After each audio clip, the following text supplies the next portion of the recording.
Uh, Hello and good morning to everyone.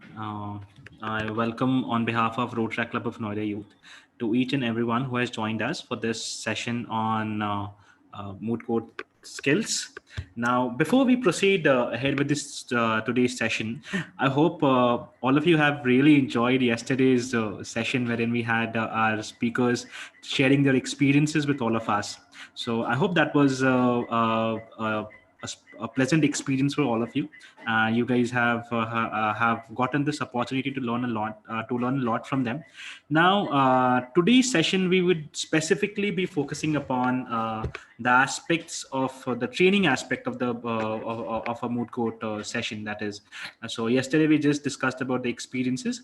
Today we specifically would be dealing in terms of training. So before we move ahead with today's function, I would also like to facilitate one of our club members who have been working very hard, and she has recently been awarded with one of the prestigious Paul Harris Fellow. So that's a honorary award that has been bestowed upon her. So yeah. So as you can see on your screen, this is. The honorary Paul Harris Fellow, which has been bestowed upon our current president, Rotractor Vartika Shalya. And on behalf of the entire Rotrac Club of Noida Youth family, we extend her our heartiest congratulations and we wish her all the best for her future endeavors. So without taking much time of yours, I would straight away start with this session. So today's session would be divided into three legs. The first leg would be taken by Advocate Arjun Kadam. Then the second leg would be taken by Advocate Gopika Nambiar, and the third leg would be taken by Advocate Sudhanva Bedekar. So Arjun would be broadly talking on the aspect of how to select a moot court competition, while Gopika would be dealing with the aspect of how to research and draft a memorial, and Sudhanva would be talking to us about how to plead better in a moot court competition. So without much ado, I invite Karan, Advocate Arjun. Sorry, but Karan, I think you've mixed it up. So Danva is going to take the memorial and I'm going to do the oral argument. Okay. Yeah. So Sudhanva would be taking the memo part, and Gopika would be taking the oral arguments part. Right. Thank you for pointing out. I invite Arjun. So Arjun, over to you. Thank you so much, Karan. Good morning to all. Again, I would like to extend a very, very hearty gratitude to the team of Rotract, Kumar Karan, and all the organizers for having us here again after listening to us yesterday. We thoroughly enjoyed yesterday's session as much as the audience must have. And today we are again here to explain something with specificity and something in particularities of these various fundamentals of moot court. This is something which is so close to our heart and must be as law students. When we speak of a moot court, the first aspect is browsing for moot courts. What are the competitions available and where all can you go for participation? Winning is a different part. How do you participate first of all? The first step is that you select a moot court by browsing it on the internet or various websites. Especially these websites known as Loctopus or Live Law or Bar and Bench, they are very popular for publishing moot court competitions. Not Bar and Bench and Live Law that much, but Loctopus is very popular amongst law students for projection of these moot court competitions. So you see a few moot court competitions that are throughout the year or a month away or 2 months away or 3 months away, so on and so forth. And then you select 5 to 6 moot court competitions where you can be able to participate. But that doesn't end here. This is, I think, the most, or rather one of the most, if not the most, fundamental aspects of participating in a moot court and starting your research there itself. By research, I do not mean research on the merits of the matter, but research on the organization of the moot court, the college, the organizers, etc. We will discuss that in detail because what I have seen largely is people miss this and they directly go and participate for a moot court. When they see failure, when they see hurdles, they get very bogged down by it. Now, if you research well upon the organizational structure and this setup, this mechanism of the moot court right in the beginning, then you wouldn't have to face hurdles, and I am very, very sure about it. Let us see how. Now, suppose if you go on Loctopus and you see a number of moot courts, you select 5 to 6 moot courts. Now, how do you select it? That is one important question. Number one, you see the college. What is the college? Now, it need not be an NLS or an NLU always, where you would participate and then you would gain a good pride after winning the moot court or even after participating in it. You see the college, it need not be an NLS, as I said. It can be a good university with a good repute. After seeing that, go inside, go deeper and see what is the organizational setup of the moot court. What do you mean by organizational setup? You see, you be eclectic, you be very selective about it. You see how much time do they allot to every speaker in the preliminary round, in the quarterfinals, in the semifinals. If it is just 5 minutes time, then it is definitely not sufficient for a speaker, because you have researched for days and days, for months and months, and to present it within 5 minutes is really difficult. Of course, when you will come to real courts, you will have to present your arguments within 2 minutes and 3 minutes. In Supreme Court, they don't even allow anything before 1 minute or 2 minutes. Even for senior counsel, it is nothing beyond 10 minutes in a regular matter. Forget a big constitutional matter before a larger bench, but many of you must have experienced it. So you don't get much time. But as a law student, you deserve some amount of time, at least 15 minutes. So see to it that there are at least 15 minutes, if not less than that, for participating in a moot court. So if there is anything close to 5 minutes and 10 minutes, I would say don't go for that moot. Select some other moot. There are better options available. I will tell you the reason why. Because there happen to be judges who do not belong to that particular background. So suppose it is an insolvency moot or a criminal law moot. Judges usually do not belong to that background. And that can happen. That happens many times. And if that is the situation, then what will happen is you will take time in order to convince the judges not upon the merits, but upon the basics. So you will have to become their teacher and you will have to teach them the basics of the matter. And thereafter, you will have to convince them upon the issues, etc. And then the case law, etc. is a faraway aspect. This will take a lot of time. And if you go over time, then these restrictions are there where if you go over time, then your marks will be deducted. This is not a good aspect for your moot. So you see to it that you have at least 15 minutes for it. Before that, you see who are the previous winners. You see the winning colleges previously. See, it is very similar to buying of a house somewhere. If you want to buy a house somewhere, you will see the locality, you will see the building, you will see what is the standard, what is the quality of living of the neighbors around you in the vicinity. If it is a resale flat, then you will see who are the previous owners, why are they selling it away to you, are there any other reasons which need not be mentioned, etc. So you got to see that whoever has participated in the last moot and gone up to win that moot, you need to see who are the previous winners. Now, how do you understand it? You visit their website, you see their photograph. That is what I used to do. You visit the college's website, you see the photographs of the previous winners, you see the college's name. Now, don't be swayed away with the fact that just because the winning team is an NLU, you won't be able to win it. Or the winning team is a non-NLU or a non-recognized, or so to say, a non-reputed college. You need not go over there because anybody wins it. That ideology, that psychology is very bad. What I mean to say is you see the judges for the final round. Are they High Court judges? Are they Supreme Court judges? What quality of judges do they call? This is for the learning aspect of yours. Because in a moot court, apart from winning prizes and etc., the trophies, what is important that you learn from the experts that they come and guide you. Because many a times it used to happen that in a moot court, if I argue on a particular point, say Wensbury principle, proportionality principle, the judges used to say, okay, mister, this is only one aspect of the Wensbury principle. What about the other three aspects? At times I was not aware that, okay, there are other three aspects as well. So I used to ask the judges very humbly, your lordship may kindly guide me on this. And they were kind enough to guide me on this. So it is the learning aspect for which you require judges of that stature.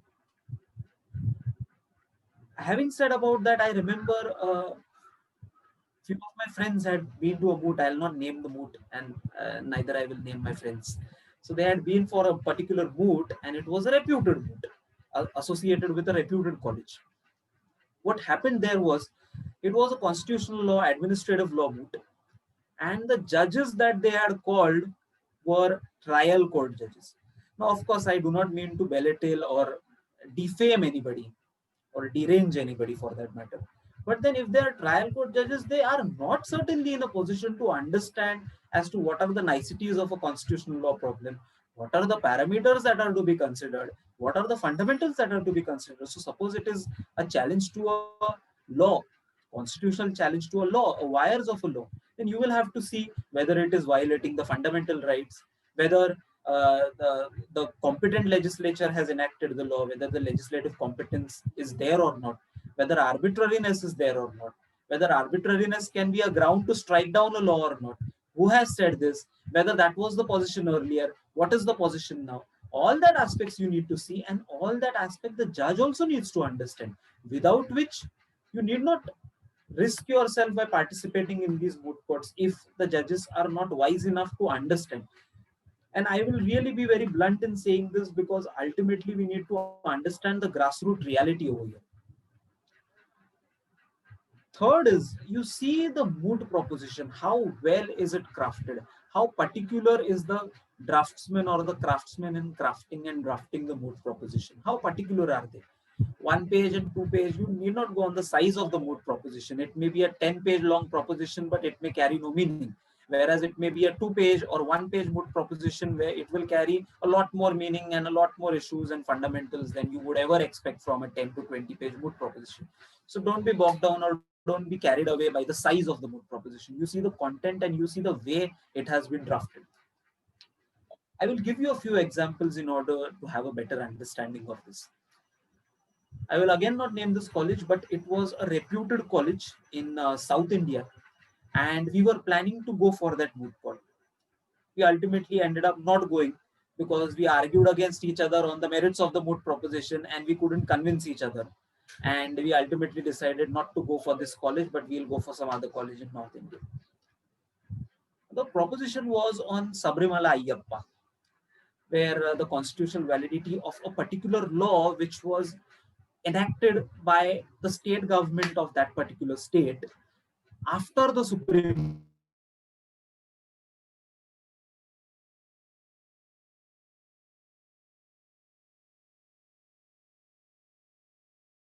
Court. Are you able to hear me now, Karan? Hey, I can hear you. Okay, yes, yeah. Thank you. Yes. So the state government of that particular state had enacted a particular law, and after the Supreme Court judgment, and it said that we are taking away the base of the law, and that is fine enough. If a Supreme Court judgment goes against you, you can always enact a law or an ordinance and take away the base of the judgment, and the Supreme Court would not be angry with it, so to say. That is the law. So they enacted a law saying that not only menstruating women, but we are also prohibiting beggars or persons who are infected with dreadful diseases, incurable diseases. Even that category of public is not allowed in the temple. Now, this was so arbitrary that as the government of that particular state, you couldn't even imagine to save that law or defend that law. Now, it is so difficult, if not difficult in real life, but it is so difficult in mooting life, because the judges ultimately sometimes get carried away, not sometimes, or many a times get carried away with the merits of the matter. And if that is the position, then it really becomes difficult for you to convince the judges on that aspect as to how you are right. Because ultimately, these are practicing advocates who believe that yes, if both the speakers are equally balanced, then they will travel on the merits of the matter, that who had better points. And if as the government you have no points to say at all, then how do you convince the judge that we have the winnability factor or we have the advanceability factor to go ahead and tackle it better from the petitioner's side as well? So it really becomes difficult. So if it is a that lopsided moot proposition, I would suggest you to not go for that moot, howsoever big the college is and howsoever big reputation it carries. I would suggest it not go for that moot, because there are other good moots as well. Having said that, I will again share one more experience. At times what happens is there is an existing Supreme Court judgment or a High Court judgment on the issue. And because ultimately what are these moot propositions? They are based upon controversies that have taken place in the contemporary era, some sensational controversies that have taken place, some recent issues. And as mooters, we also like to argue upon those issues. But what happens if there is a Supreme Court judgment on that particular issue, then everybody comes to know what the range of the research should be. So you really cannot carry out any unusual points as such. And if that is the situation, then what is the use of going in that mood if you cannot show what is unusual in your arguments? But then at the same time, you also consider this scenario, that the mooting ground is a completely pseudonymous ground. That is, it is a different country altogether. They say that we are a different country and we are not bound by the judgments of the Supreme Court of India, etc. So you can always argue, you have the liberty to argue against existing Supreme Court judgments. And that is the most interesting and the most lucrative part, I would say, that you get to argue against the settled position of law. You remember that McDowell's versus State of Andhra Pradesh in 1996, it was a settled proposition. And till the time arbitrariness was a settled doctrine in Shaira Bano, we used to argue very freely that, sir, see, this is arbitrary, but then we don't believe that arbitrariness is a ground and you cannot strike the law on that basis. So sorry. And the judges also used to believe it. But as Justice Nariman introduced arbitrariness as a ground, it really became difficult for us to convince the judges that although this is arbitrary, you don't interfere because this is what the Supreme Court had said sometime. But then it is real fun to argue it. In Ahmedabad at LJ Law School, where we won last year, a year before, in 2019, sorry, there we had to argue upon the constitutional validity of the liquor ban law in Gujarat, as it is very popular. But then, you know, the liquor ban law is originally from Bombay, when Gujarat was not existing. Later on, Gujarat got separated, then there was the state of Maharashtra, etc. But then we have the Bombay Prohibition Act, which says that liquors are to be banned in so and so conditions, etc. But Gujarat has banned liquors and the trade of liquors completely. So we had to argue something upon that. But then, you know, there are settled Supreme Court judgments and settled laws upon it of the Bombay High Court and of the Supreme Court, F.N. Balsara. So how do we argue against this position? But that was the most interesting part, because, correct, you have a Supreme Court judgment on it, you have a Bombay High Court judgment on it, everybody will rely and refer upon that judgment. But you find out certain other sources and other mechanisms which will make it more interesting and you can argue against it. So coming to the baseline, you select such moot propositions where you can project your unusualness. That is the most important aspect. Yesterday, somebody was questioning as to there is a criminal law problem and I have never ventured out in criminal law mode or insolvency or company law, etc. How do I go about it? You see your interest. Interest as in your academic interest. What are you more interested in? What is the dominant position of law? What are the dominant issues therein? So if the dominant issues therein involve a law which is of your interest, then you better go for it. Incidental issues may arise. So suppose in Gopika's college we had been for the pro bono moot. That was based on environmental law and administrative law as well. Now, I am very fond of environmental law and administrative law and other technical aspects, but not that interested into insolvency law. But then the dominant part was of environmental law and the incidental part was of insolvency law. It happened so that I gained a good interest into insolvency law by studying upon it and by participating in that. So go for it. It will come to you that tomorrow you start gaining interest on a subject which you never had or you had never thought of. So secondly, there are certain silences of a moot proposition which a good mooter should be aware of, and that will come with experience. What do you mean by silences? There are certain aspects which the moot proposition is silent about. I will lead by examples. In the Surana moot at Chandigarh, what had happened was all the papers and the details were not available before the judges, apart from the moot proposition. So suppose The question was whether a notice was given to the company or not before taking the samples, collecting the samples for testing it, experimenting it. A notice was given or not. The petitioners went on arguing that no notice was given and this is a violation of our principles of natural justice, no hearing is given, etc. We went on to argue that, okay, notice was given. Where is it mentioned in the moot proposition that notice was not given? And if it is silent about the procedural aspects, it is to be assumed that it was done procedurally well and it was a fit procedure that was followed. If the moot proposition is silent upon it, the judges should assume, and you purge it upon the judges that you assume.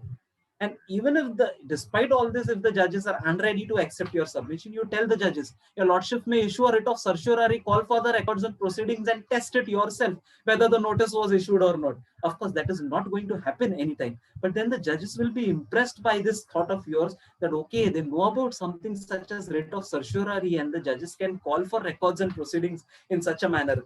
So this is a very interesting aspect which you got to learn from moot courts. Again, alternatively, we also argued it that you see the notice, you see the structure of the notice, and you only tell us, is it not an empty formality? Is it not a mere intimation? Suppose tomorrow we decide that we will not give a notice. What is going to happen? What grave loss is the company going to suffer? Tomorrow, if we give a notice and the company says, no, please don't collect our samples, can they really object it?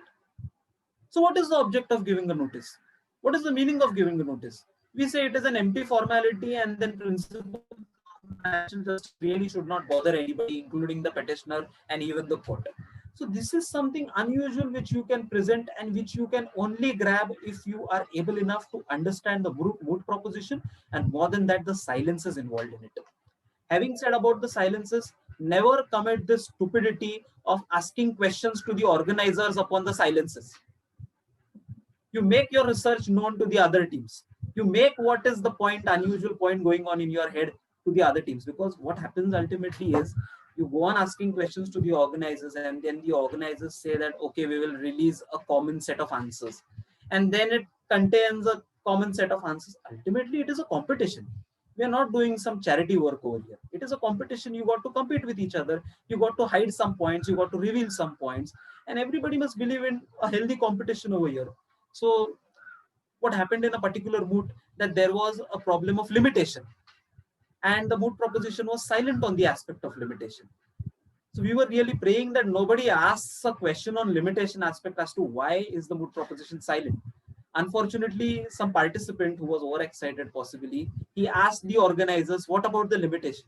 And in the answering, in the common answer, they gave it away that this is the date, you please recheck the moot proposition, or if we have committed a folly in it, so you consider this particular date for limitation. So all our superstructure of arguments were lost because of this clarification. So never commit that mistake, because you never know, because of these silences in the moot proposition, you might end up winning because of your unusualness. So bear that in mind. Next aspect is organization, as I spoke a little bit about it, the 15 minutes and the 5 minutes aspect. Expected from the moot organizers that they at least give you a 15 minutes period per speaker to argue, because you cannot really justify yourself if you do not have 15 minutes. You consider the age of the judges, the experience of the judges, the organization of the college, whether the judge is a first-time judge in a moot court or not, because these judges are not really aware about the niceties of a moot proposition or a moot court argument. They go on to compare it with a real court argument, etc. They go on to say, should we ask the registry about it? Where are the papers? Where are the other files? Okay, the entire appeal memo is not in front of us. How do we adjudge it upon? So sometimes these judges behave like real judges, and that becomes a disadvantage for mooters. But then ultimately you got to strike a balance. If a senior of yours has already been a part of that moot, and better if he has lost in that moot, then it is a good opportunity and an added advantage to you to go for that moot, in fact, because he will give you good lessons. So a failure will always give you good lessons than a winner. So always go to him or her who has participated and lost in that moot. Of course, if he has won, then again you have a leverage, but then you have an added responsibility to defend your trophy, because earlier somebody has won that trophy and you need to defend it as a college. But ultimately you do it for your college. I don't know how much more time I have. Currently, tell me so that I can wrap it. Arjun, you can take 5 minutes more. 5 minutes? Okay. Yeah. And secondly, the efforts that you put, so many weeks, so many months, etc. The efforts that you put have to yield good results out of it. If you have 5 minutes and 10 minutes to present your arguments, then you really cannot make anything out of it. Because you consider this scenario as the petitioner or as the plaintiff, you are required to put across the facts to the judges. Then what are the desirable reliefs? What are the desirable issues on which the court is supposed to decide the matter? And then the questionings of the judges, their ability to grasp the moot proposition, their ability to grasp and collect your arguments, etc. All these aspects, and then ultimately making a good impact upon the judges. Because the petitioner is somewhere at a disadvantage, a slight disadvantage, because he has argued first and the judges don't mark you. They wait for the respondents to respond. And if the respondents are even slightly better or even equal, whatever you have heard the latest, you feel that that is the best. That is a human tendency. And there's nothing wrong in it. But if you hear Sudhanva the last, then you will feel that he was the best. If you hear Gopika the last, you will possibly feel she was the best. Of course, I'm not doubting their ability to be the best. And they are, in fact. That is an aspect which you need to consider. Lastly, I would speak about something such as prize money. You consider this prize money also.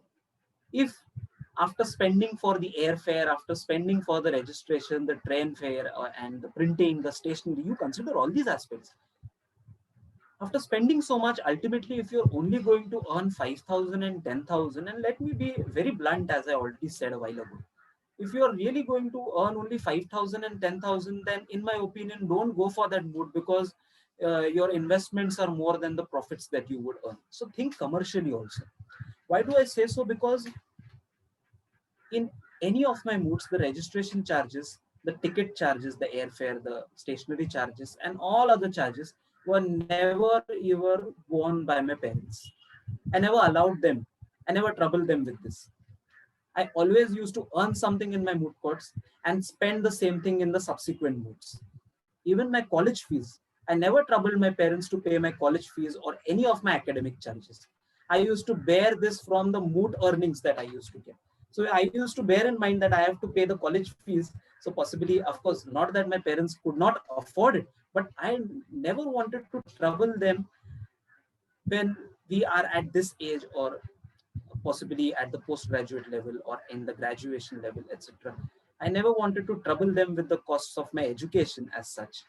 So I always used to earn, and that used to give me too much of happiness that I can bear my responsibility, I can shoulder the academic charges and the other fees, etc.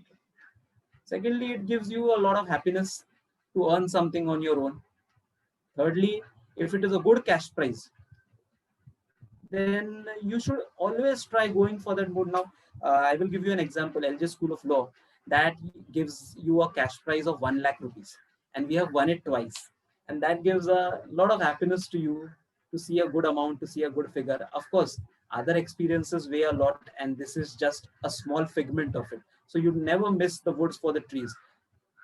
We have also participated in moots where there are smaller cash prizes, but then the judges were Supreme Court judges or High Court judges, and then the happiness and joy of arguing there was too much. Lastly, I would remind myself and also of the audience of a phrase in Marathi. Of course, not everybody would understand it. I will try translating it into English. Of course, it sounds better in Marathi, but I will try translating it. They say that while you aim to hunt for a rabbit, you should go with the preparedness of hunting for a tiger. So howsoever small the moot proposition or the cash prize or anything might be, you have the best, or yesterday as Sudhanva said, better than your best, you beat your best, you will be the winner in it. And that is all what I can tell you, these aspects of selection of a moot court. Thank you so much.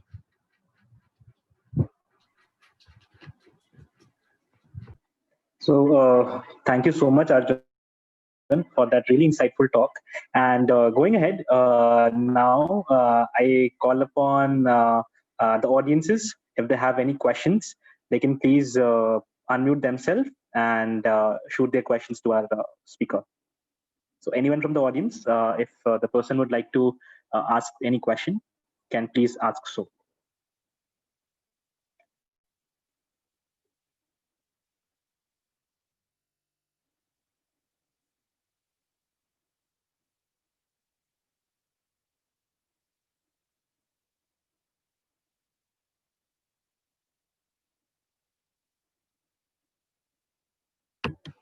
Possibly they are Audience very choose to stay mum. Possibly they are very overwhelmed and hence they are mum, or they have Arjun. Arjun. possibly not understood anything. Yes, tell me. Arjun, this is Digvijay from Mumbai. Yes. Just wanted to know the Marathi, the sentence, which you just translated in the English. Thank you. सशाची शिकार करायला जाताना वाघाच्या शिकारीची तयारी ठेवा.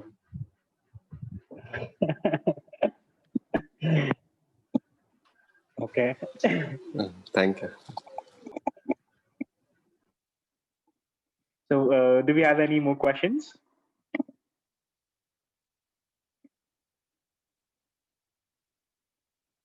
Okay, so fine. We'll do this. We'll just ask all the panelists to stay till the end as well.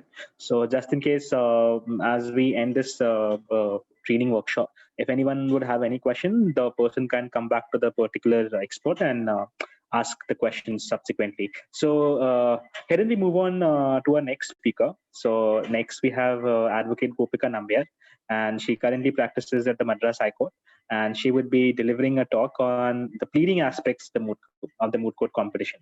So over to you, Gopika. Thank you so much. A big hello to everyone who's joined in today on a Saturday morning. And thank you once again to the entire team of Rodtract, and especially Karan for inviting us and asking us to do this. In fact, it was like nostalgia, because yesterday when I was thinking on how to prepare for oral rounds and I was jotting down points, it was like reliving the old mooting days. And I think that is beautiful. So thank you so much for giving us this opportunity. And so, see, coming back to the oral rounds. So what happens, of course, Sudhavna is going to tell you how to prepare the memo and all that and how to research. So what happens essentially is when we prepare the memo and when we submit it, there is generally a gap of at least 3 weeks between the memo submission and the moot, at least. There are, of course, moots wherein, you get only a short time, but some moots give you a month, okay? So what happens is we think, okay, we've done a lot of work for the memo. Let's just close it and keep it. On the previous day of the moot, we will take the memo, we will read it, and, we'll argue. There's no problem. So, that's the exact attitude you shouldn't have, because the real work starts after the memo submission. So once you submit your memo, the first thing that you have to do is both the speakers and the researcher should sit together, read the entire memo, know exactly what you've put in the memo, and of course read the facts again, because every time you read the facts, you find that you get a new interpretation, or you see something that you haven't seen before. So read the facts, read the entire memo, then do the very important task of splitting the issues. So this is very important, because when you split the issues, you have to make sure that each speaker gets a balance of issues. For example, if there are, say, 2 tough issues and 2 easy issues in a moot, make sure one speaker has a tough issue and an easy issue, and the other speaker also has a tough issue and an easy issue. What you do, I have seen people, teams wherein the speaker 1 takes the bulk of, the main issues, and speaker 2 just gets an ancillary issue. So what happens is the judges always give this comment saying that, speaker 1 was really good, she delved into all of the aspects and everything. But speaker 2 didn't really have much of a role, she didn't shine. So I feel there was no team coordination. And therefore we give, marks to the other team, wherein probably both the speakers were not that great, but as a team they had clicked, because they had divided the issues properly and made sure that each person has something substantial to say. So therefore, dividing of issues is very important. But having said that, there's always that one issue or 1 or 2 issues in a moot, which is very crucial and which is slightly difficult. So if you have a speaker in your team who is slightly more talented, like I said yesterday, there shouldn't be any ego issues, and give that issue to that speaker. Because at the end of the day, we all want to win, right? So if she is better, give that issue to that speaker, but do not, how much ever extent you can, try to ensure a balance. Okay. So that is the next task of splitting the issues. And secondly, you have to keep researching. See, I remember that I had organized a moot in the name of my late grandfather, Sri MP Gopika Nambiar Moot, conducted at Pondicherry, Government Law College, Pondicherry. So I remember, so that was a problem, I think a mix of criminal and constitutional. And I remember very clearly that on the previous day of the preliminary rounds, one of the judges actually, sends me a WhatsApp message. Hey, look, Supreme Court has delivered this judgment and it is related to your moot proposition. And trust me, there were many teams in the prelim rounds who did not know about that judgment because they had not bothered to research after they submitted their memo.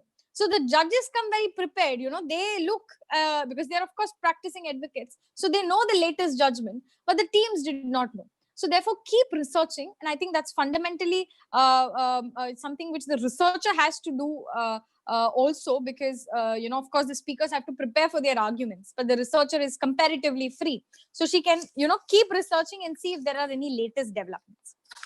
Then 3, it's very important to have a compendium of case laws, whatever you are referring to in the course of your arguments, to submit to the judges. That is always, a practice, and that looks really good as well. And when you rely upon cases, you have to know the facts of those cases. So what the researcher can do is, on those days before the oral rounds, the researcher can just put a paper, take a paper, put case law number 1, just write the facts in 4 lines and keep it so that both speakers can read it. So it's always essential to know what are the facts of the case law in which you rely on, because the judges, sometimes they are, sometimes they don't, but it's always good to know that. Then, yes, and also something which I see often is that in the compendium which is submitted to the judges, I see teams highlighting it in different colors. It looks like the rainbow, all colors of pink and violet and everything. So according to me, that is a bad practice, because in real court, when you give something to a judge, there is absolutely no mark which is there on the paper. And the judges who come here in moot courts are also either real judges or they're practicing advocates. So they're used to that practice of never highlighting. So when you give them something which has like complete pink in it, that is something that looks odd. So never highlight what you give. Okay, you can put a flyer maybe, but don't highlight. Then yes, I have to say this before I forget, because all of us know when you divide your issue, maintainability is always the first issue, and make sure that speaker 1 always speaks on maintainability. This seems very obvious, but I have seen teams who give maintainability issue to the second speaker. It's suicidal. Don't ever do that. Then so now as I said, once you submit your memo, you read it, you split the issues among yourselves. Now, what happens after you split the issues? Do you just read the memo, and are you just going to, blurt out the entire memo to the judge during the rounds? Is that practically possible, considering the fact that you have a time frame within which you have to argue? Sorry, 1 second.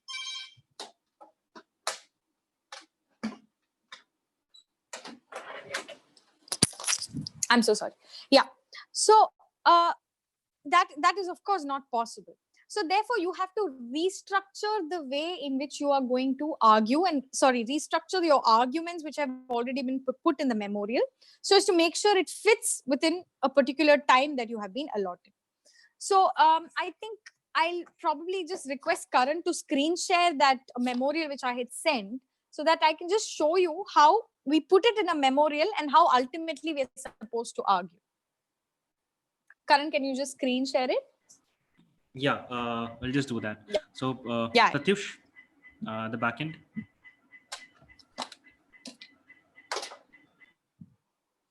Yes. I just request you to, I think before I go on for the arguments, I can just show one thing to them. Can you just take the statement of facts? Before. Statement of facts is on page 6. Yes. Stop it. Yeah. Yes. So statement of facts, generally, see, this is something which you can consider doing, wherein we try to put side headings to the facts, right?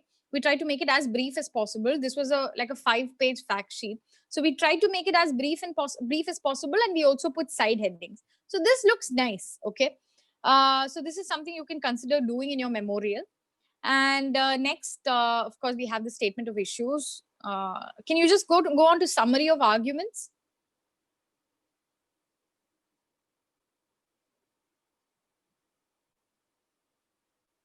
Yeah.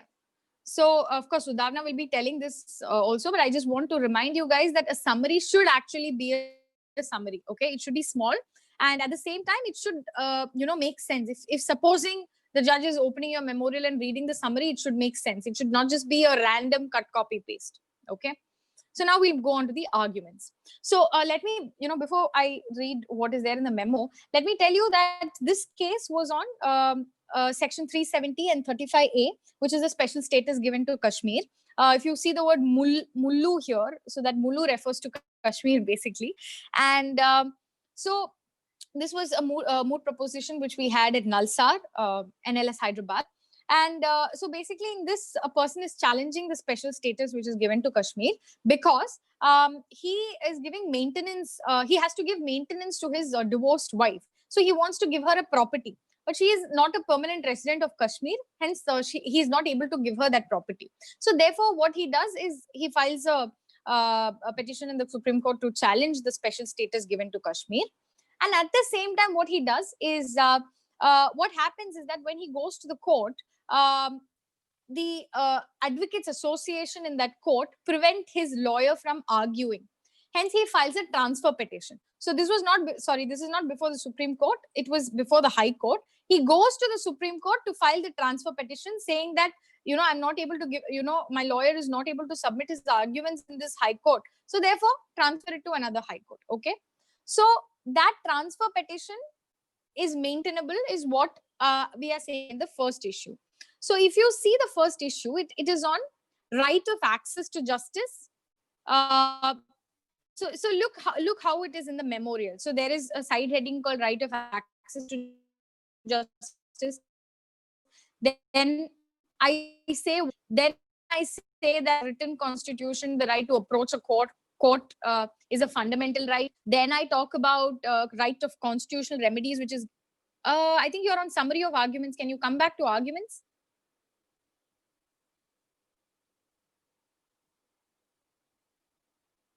Yes. So see, yes, okay. So come to paragraph 4, please. So you see that I've talked about right of constitutional remedy. Then on paragraph 5, I've talked about how access to next page, please.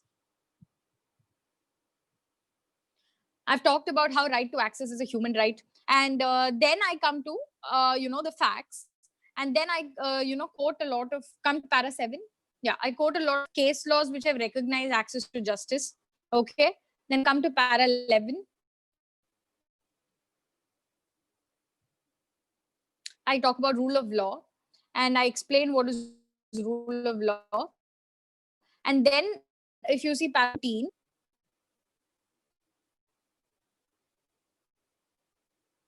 can you go to para 14, please?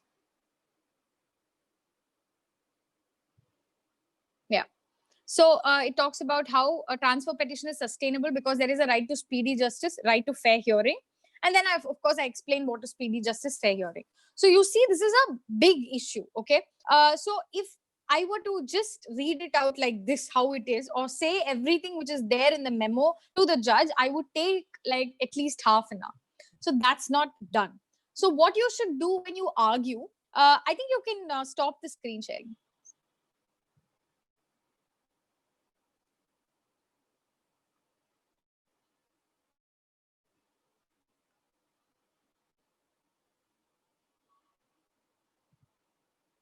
Am I audible? Yes, Gopika, you are. Yeah. So just tell me once he takes off the screen sharing. I'll continue then. Yeah, it has been taken already. Yeah. Okay. It has been taken down. Yeah. All right. Thank you. So the same issue, how I would argue in a moot is I would first start by saying what is the facts. Before I go on to access of justice or rule of law, I would say that what is the facts, that your lordship, my lordship, your lordship, my transfer petition could not be, my petition to challenge so and so law could not be heard because there was a certain ruckus that was created, and hence I have come with this so and so transfer petition. And then I say that why my transfer petition should be allowed, because there are inherent fundamental rights that govern my right of access to justice.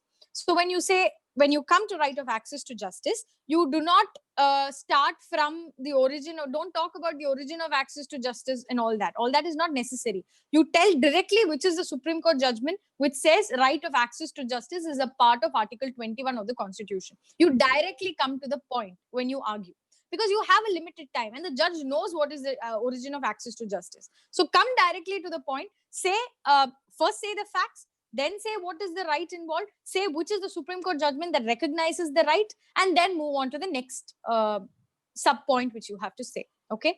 Obviously, you will be interrupted in between with questions. That, of course, you can answer. But what I'm saying is, now, the fact that, for example, UDHR recognize right of access to justice, that you do not need to say. But if there is a question on, why should we, give access to justice, then you can say that internationally also it is recognized, your lordship.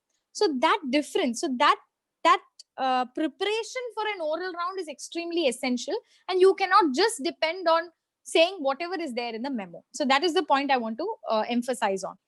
Now, the best way to learn, and which has worked for me, is to do a lot of mocks. Okay, when I say mocks, do it with your teammates. Let the teammates be the judge. Okay, the researcher and the co-speaker.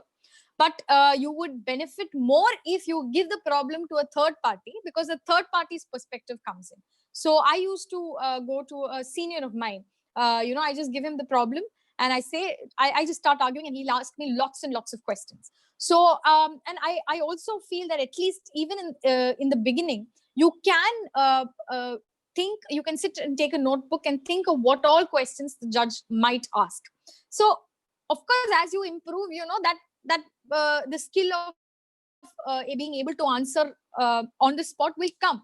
But at least in the beginning, you can try and prepare by anticipating what are all the questions which the judges would ask, and you can answer it. Obviously, the judge might ask a question that is completely new. But what this exercise would help you is to be able to think at least in that direction. To be able to think on the difficulties that might arise and find some answer to it. So your thinking itself will be broadened if you do that exercise. Okay. So and also always make sure that speaker 1 and speaker 2 never say anything which is contradictory to each other. Okay. Never. That's suicidal. Right. So then we come to the actual round. So this is the preparation. Identify the issues, structure your arguments, do mocks, and now we come to the proper the round itself.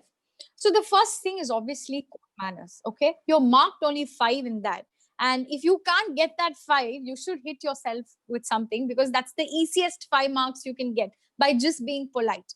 Never ever argue with a judge. Never ever interrupt the judge.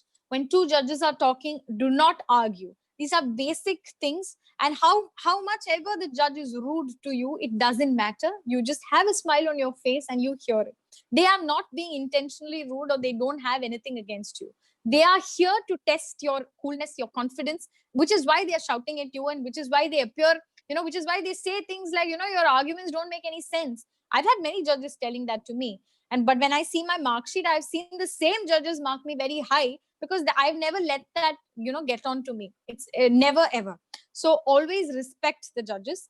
Okay. And at the same time, never overdo your court manners, because that sometimes to some judges is seems very irritating. Like I generally see, I don't mean any offense, but I generally see that sometimes students of national law schools overdo it a little bit, their court manners. Like they say, if the judge asks a question, you're supposed to answer it, or you can also say thank you, your lordship, for the question, and then you answer it. That's fine. But I see a lot of them saying indeed, I do not know for what they say indeed. And then they answer it. And sometimes they don't know the answer. But that, such things are unnecessary. And secondly, you don't, if, for example, I'm speaker 2 and I'm saying the prayer, the co-speaker and the researcher doesn't need to get up. I see lots of people doing that. But I do not know where they get it from, because in court that doesn't happen. I mean, you're obviously already standing and you're the only person in court. So of course that situation doesn't arise. But there is no necessity to stand up, while saying the prayer. Okay. And then things like, I'll be dealing with this statement again in the course of my lecture. But this question as, if your lordship is satisfied with the issue, may I move on to the next issue? So no, I've not said that, but I've heard lots of judges asking my opponents, no, I'm not satisfied. So what are you going to do about it? So that, such questions are completely unnecessary. And that is not court manners. Court manners is being polite and not being, not interrupting, and basic decorum of the court. But this sometimes irritates the judges. So don't do that. And second, this is a very interesting experience, which I wanted to share even yesterday, but I forgot. So I think I'll share it now. See, when you argue, have a very pleasant, have a smile on your face and have a very pleasant interaction with the judges. So I learned this from a student from National Law University, Delhi. So I had gone to this Moot to Kerala Law Academy, Trivandrum. And so what happened was so they had this quarter-final rounds where they had this practice of speaker 1 from the petitioner argues, and then speaker 1 from respondent argues, then speaker 2 from here argues, so something like that. So my co-speaker had on that day completely messed up, and he exceeded the time, and judges asked him to stop, and he didn't stop, and he had exceeded the time, and lots of things like that happened. And I am generally a person who gets very tensed up. Okay. Of course I don't let it show, but I generally, my habit is to get really tensed up and nervous. So what happened, and this was my third moot in the second year of college. Okay. I was new to mooting. So then what happened, this guy I was already very tensed, and this guy argues next, the one from NLU Delhi. And guys, you should actually, see, you guys should have seen that boy, because he was so relaxed. He had such a pleasant way of, smiling. He had a smile and such a pleasant way of arguing. He had lots of questions thrown at him. There were questions for which he did not, really know the answer. There were questions for which he did not really give such a proper answer. But, he was completely tension free. And you could see that reflected on the judges as well, because they themselves, he put a little bit of humor into whatever he was saying. For example, if he was appearing for the state, on certain things you can't defend. No, if the state deprives you of fundamental rights and all. So there's some, he made some concessions, and he took it so well that the judges itself were very impressed, and you could see that. So what I did, I was so inspired by this guy, and I decided that I'm going to forget about the result. I'm going to forget about what happened, the fact that my co-speaker had messed up. I'm just going to enjoy myself, enjoy the fact that I've got this opportunity to argue before some people, and they're here to listen to me. So I did that, and I actually had a great round that day. And in fact, at the end of the round, that guy came and told me that you were brilliant. So that was the biggest compliment which I could get, because he was amazing. And I'll tell you one more thing. So that Moot had this issue of had this issue of if you have heard, in front of the Padmanabha Swami temple in Trivandrum, there is this festival called Aattukal Pongala, wherein all the women, for a good marital life, they lay down, lay their pots, and, they have a mini stove or something. Not a stove, but a mini, a fireplace like things on the road, and they cook prasad, and the entire roads and streets are blocked at that time. So it was challenging that. And ancillary issue was also a right of protesting. There was some other, political protest that was happening. And that was the issue. And I was for the state, and I had to say, in this particular place this cannot be done.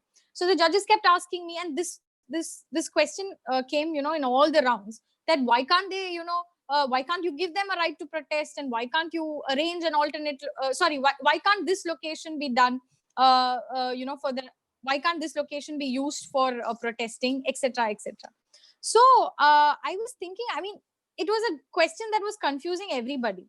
But suddenly, because at that point of time I was so relaxed, suddenly when they asked me that question, and I had my fact sheet on the side. So generally when I'm asked a question, I take a minute to reply, say, yes, your lordship. So, and then I just look around and see if there's some clue. So my eyes fell on page 1 of the fact sheet, which said that that state has a huge beach. Okay, a Kovalam beach. So I said the protest can be done here, and why not? And not in that particular sensitive area. So that actually, went very well with the judges. So that line was there throughout, every round, and it was there in page 1. It was a very inconspicuous line that, of course, that place has a beach. Every moot proposition in paragraph 1 gives unnecessary details as well. So we tend to, take it as an unnecessary detail. But it struck me that, yes, see, there is an alternate location, a beach which is given where you can go and exercise your right of protest. So I said, as state, let them go there. Let them not have it here. So a calm mind, helps you to think and helps you to look at points differently. So that is the importance of having a calm mind. And second, that is the importance of disassociating yourself from the result and just enjoying the process. And this is something, what everybody says, and people think, that it's not something that comes easily, but it can come very easily, provided that you change your mindset. Okay. So then, yeah, when it comes to saying the facts, obviously the judge is going to ask you the facts in the first place. When it comes, while telling the statement of facts, make it as brief as possible. What I do is I prepare the facts in 5 points and I say those 5 points, because I've seen teams which spend so much of time telling the facts. I don't mean facts during the course of arguments. I mean at first, you ask the judge, right? Lordships may, if lordship, I state the facts of the case. So that should be very, very brief. It should be unbiased and not more than 5 points. Okay. Then second aspect of convincing a judge. I remember even Karan sent me, one of the questions I think which people had asked yesterday is, what do you do when you see that the judge is not convinced with what you say? Okay. So first understand this basic point, which I had also told yesterday, that here the judge is not here to adjudge the merits of your case. He is here to adjudge your performance. So to see if you are the best. So he is going to ask you n number of questions. And he is going to appear to be absolutely unconvinced with whatever you say. Okay. When I go to judge a moot, even if, for example, Karan is arguing and Karan tells me a brilliant point, as a moot court judge, I am not going to say, oh, okay, yeah, this is a brilliant point. Now you can move on to your next issue. I'm not going to say that. I'm going to try my best to dispute what Karan says. And I'm going to act as if that's the most, silliest point which Karan could have said. So never, ever go by the judge's face and think, oh, okay, the judge is not convinced with what I say. What should I say next? Don't go by that at all. In a real court, obviously, you should be conscious of that. But in a moot court, you absolutely need not be conscious or worried about that. What you can do is, you can, of course, say, if the judge disagrees with one point you say something in alternative. That is why whenever especially when I appear for the respondents, I always have alternative arguments. I have like 5 alternative arguments. If this doesn't work, I say this. If that doesn't work, I say that. If all of that doesn't work, it's okay. But the judge knows that I have thought about it and I have 5 alternative submissions to give. So that is what is important. So don't wait for the judge to get convinced. And second, you must have the skill to, the judge is obviously going to ask you a lot of questions, but you have a limited time. So what you do is, when the judge asks you a question, you reply to it, okay, with whatever, you always try and reply to the point. to whatever the judge is asked. The judge, these extra fittings sometimes irritates the judge. So reply to what the judge is asked and then just move on to your issue. If the judge is not convinced, they themselves will say, no, wait, I have something else also to ask. So let them say, that's fine. You answer and you do your work, because otherwise you're never going to complete your arguments, which that is, I see the most basic problem which a lot of teams face is that they don't know the fact that they should just keep continuing. You answer and you continue. Don't, wait for the judge to say, yes, that's a wonderful point, because that's never going to come. And then, yeah, so you argue, your part with conviction. And yeah, I think, yes, correct. Yeah, there was, I wanted to share this experience. In Nalsar Moot, in the finals, we had an academician as well as 2 lawyers to judge us. So this academician, he was one, extremely rude, obviously intentionally rude. And second, in between, he actually misunderstood the facts. Everyone in the room knew that he had misunderstood the facts. And I was the first speaker. And I think I argued for an hour that day. And I couldn't tell him that you have misunderstood the facts. And I tried to tell him, not directly, but that, this is like this. But no, he had a completely different interpretation. And that was not an interpretation. That was actually misunderstanding the facts. And, but I had to deal with it. And, he was absolutely blunt and rude. And, but I still stayed and I did my best. But on the other hand, there was another guy on the opposite side. What happened was he forgot his own, because he was so pressurized by the judge asking him questions, he forgot his own basic arguments. And then in between, he started addressing the judge as sir. So, you lose your mental balance when when so much of pressure is applied. So that shouldn't be there. And see, that will come with experience. Okay. In your first mood, you're obviously going to be nervous. You don't have to be worried about that. See, we've all, like, for example, I've done 15 moods. So that experience of, obviously, there is an advantage that gives you. So you take it slow. You will learn how to think on your feet. Okay. So then what happens is when you have a difficult case, okay? So that is also a question I think somebody had asked Karan yesterday. So when you have a difficult case, firstly, like I said, write down the questions. What you think that the judge will ask. Second, what you can do is to show your knowledge. For example, say you are appearing for the respondent, and the petitioner is challenging provisions of Special Marriage Act that does not allow same-sex marriage. So you are for the state. Obviously, it is a difficult task. So so the judge is going to ask you a question. See, section 377 has been struck down, right? So what is the problem? So then, as the respondent, when you answer, you can say, yes, your lordship, in Navtej Singh Johar's judgment, of course, section 377 has been struck down. So there you show your knowledge, right? So it is a very difficult question to answer. Yes, obviously same-sex relationships has been legalized, and obviously you will have to give them the right of marriage. But somewhere you are also going to show the judges your knowledge. So things like that is very important when you have a difficult side. And then you can afford to make small concessions, okay? For example, in a moot problem, if the state has behaved arbitrarily, you can, without giving up on your side, which is for the state, you can say, yes, your lordship, there is a certain amount of disproportionality in terms of our actions. We will take action against the concerned officials. So small concession, that goes a long way. And bring some humor into your arguments. And like I said before, have alternate contentions. And then, very importantly, never cite a case law without telling the citation. Okay. So never, this is not only when you have a difficult case, whatever case you have, whoever you're appearing for, if you are telling a case law, never tell it without the citation. Okay. Then, yes. So see now, okay, so this is what the first speaker does. And after this, the second speaker is going to come in. Now, suppose the first speaker has not got enough time and he has left behind an issue you can, after addressing your issue, or even before that, you can also address that issue. So which means you need to be well adept at that issue as well. Okay. So co-speaker has that responsibility.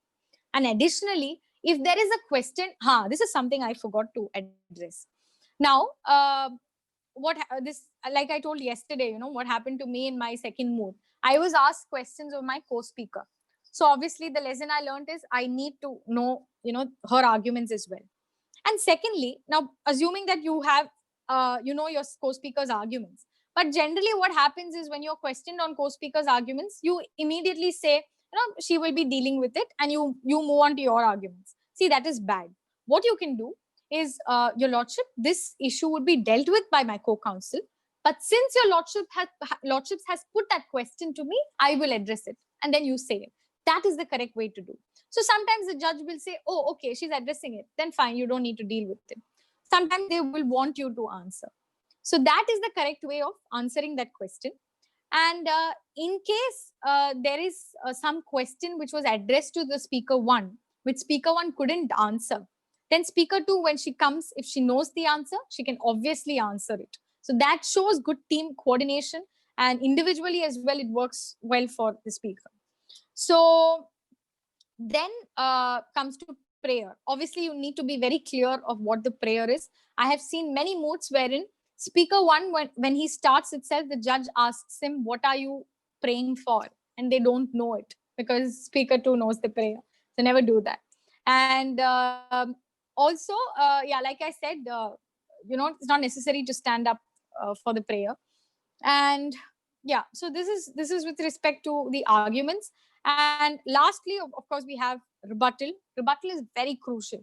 And in rebuttal, never ever say new points. Okay. And if you can avoid it, don't say case laws in rebuttal. You're here to, you're here to rebut points, right? And it should be sharp. It should be very crisp, and it shouldn't lead you into trouble. Don't say anything in the rebuttal which gets you into trouble. Okay. And it should be points which you feel that the respondent will have difficulty in answering. And that's all. And when you come back for the sir rebuttal, definitely, that the answer should again be very crisp and no new points again. And that's about it. And always show respect to your opponents. When you say something that they have said, you say, my learned friend or learned counsel appearing for the respondent has said this. So never be rude. Never directly address your opponents. Always address the judge, be it in court or moot court. And all of that counts. And also, when the other team is arguing, the judges do look at you as well. So, you must not slouch. You must not, appear to be distracted. You must appear to be concentrated, and, you must appear to concentrate and be in that situation, because the judge always, eyes you, and all of that counts. And and never be afraid of the questions which the judge asks you. The more questions the judge asks you means that you're going on the right track. And always welcome a judge who asks you questions. Never pray for a judge who doesn't ask you questions, because it's very difficult to know what is in their mind. So I think I'm sorry if I've taken too much of time, but that's about it. So thank you so much, Gopika, for pouring in all your experiences into one talk. And that was indeed one of the most insightful sessions that we could have on this particular issue, as in how to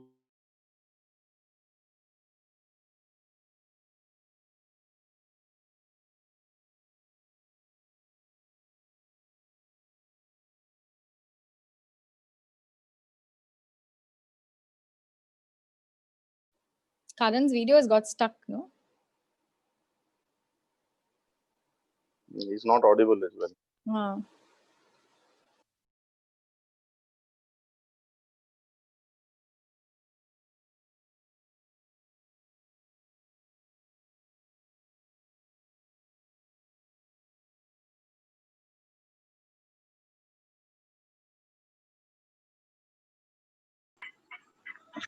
So anyone from the audience would like to ask any questions?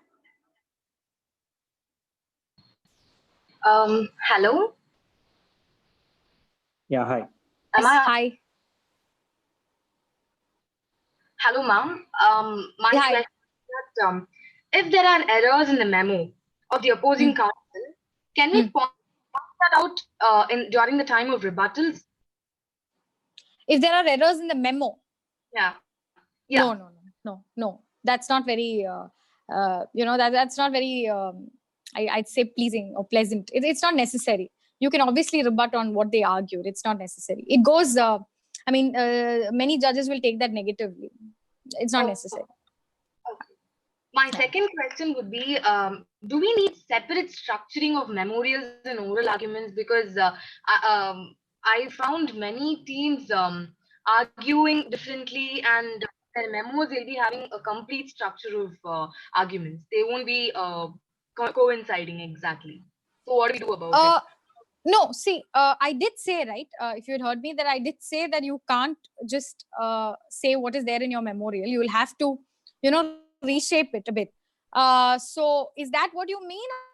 Or when you say restructuring, saying that their arguments in the oral rounds are completely different? Is that what you mean? Yes, completely different from their memorials. It'll be like, Okay. I really couldn't get the point. I would have had some points for rebuttals for their arguments, but then they'll be arguing something else, which is not there in the memorial.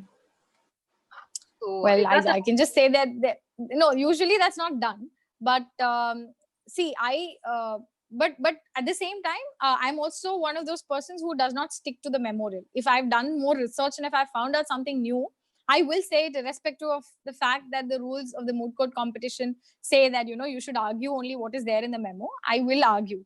So it's up to the opponents. If they want to, raise a protest on it, they can raise it. But yeah, there's nothing wrong in doing that. I'll just say that you should have been so well prepared that you should have anticipated all kinds of arguments which they could have made as respondent or as petitioner, even if that is not there in their memo.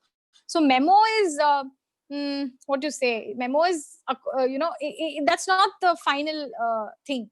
So you can't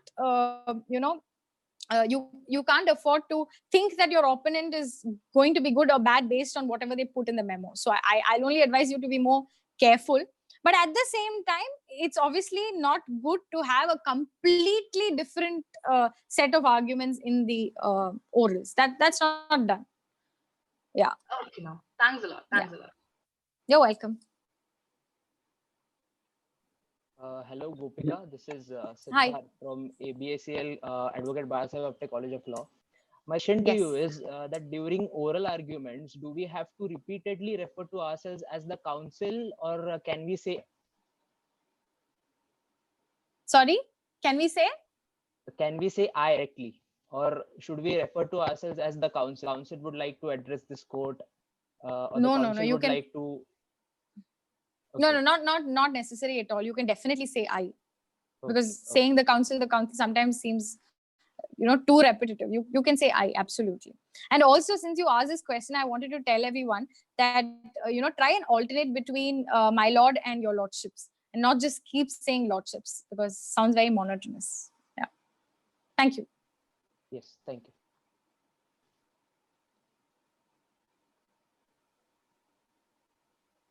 Yeah, so next person to ask question. Hello. Hi. Hi.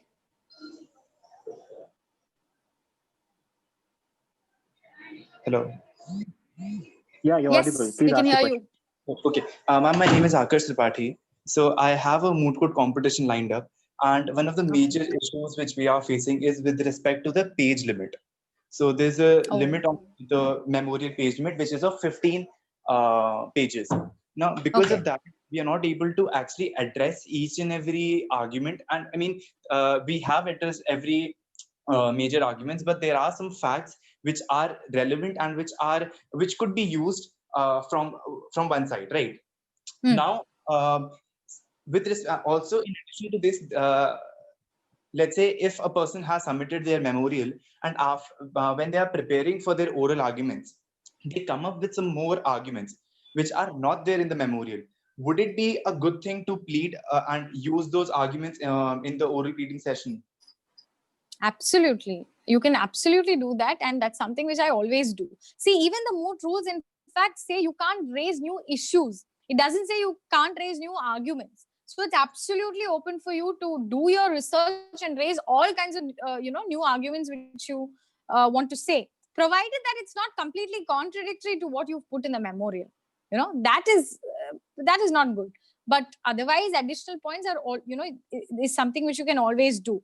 And with respect to page limit of the memo, I think page limit concerns, I think Sudhanva will be able to answer when he's doing the when he's explaining how to draft the memorial. But I just tell you one thing, that this is a practice which I've always done, that in my memorial, if you see, even if you saw that Nalsar memorial, it was more, you will see that more of the legal aspects, that is the law aspects on what are the rights deprived, etc., etc. That is what I put more in the memorial. My correlation of law and facts is not always evident in the memorial, because that is something which I like to spring a surprise on my opponents when I argue. Because correlation with facts and law is obviously something which is very important, and that is what is ultimately going to win you the moot. So obviously a basic correlation point, I would have put a small paragraph in the end saying that because of this right is involved, and therefore I need this. But all my correlations of law and facts are never put in the memorial. So if you keep that in mind, I think you will be able to adhere to the page limit. So you can put all those international conventions and everything and all, which looks very nice when the memo, when the judge who's going to keep a judge your best memo, for them it look very fancy if you put all of that. But don't put everything in the memorial in terms of whatever you're going to argue and your those X factor points. Don't put all of that in the memo. And see, I've never seen in any moot a judge actually checking the memo to see, oh, have you stated this in your memo? No, never ever. So you can always get away with that. That's fine. But don't raise a new issue which you've not put in the memo, and don't say anything that is contradictory. That's all. Okay, ma'am. One more question. Thank you for the answering Yes. the question. So there are certain facts which even the respondent knows that facts are not beneficial for them. So let's say if I am the respondent and I'm pleading from my side, and I know that these actions are violation of something, or these don't portray a good image of that particular party. So would it be good to just accept the fact and let's say if there's this respondent and respondent country, and the president or the prime minister of the respondent country said something which is not substantiated, or there's no proof that what he or she said is right or wrong. So would it be just okay to accept the fact that, okay, what my prime minister said is not what we are accepting here in the oral arguments or in our contentions? Would it be a good thing to do? Or would it be contradicting to, let's say, would the judge asks us, would he ask us that, you are, your prime minister is saying something else and you are pleading something else in your arguments? See, that, of course, that's a very, very difficult path to tread upon. It's not, it would not be good to take a stand that is completely contradictory to what your facts say. So if you're for the state and if the prime minister had said so and so thing, I do not think you can completely, go away from that and say, no, that is not what he said or something. But you can always manipulate what was said and say that was not what he meant, or say that, or say, for example, if this is okay, we have changed this policy into this, and it will be this policy we are implementing, provided that it is again not inconsistent with your facts. So those are the small things that you can do. But your first attempt should always be to defend what is said in the facts. You must try your best to think and to research and say that yes, what is said by the prime minister is absolutely correct because of so and so reasons. But what is said is absolutely illogical, cannot be defended at all, then you try the second step as to say this is not what he meant, this is what he meant.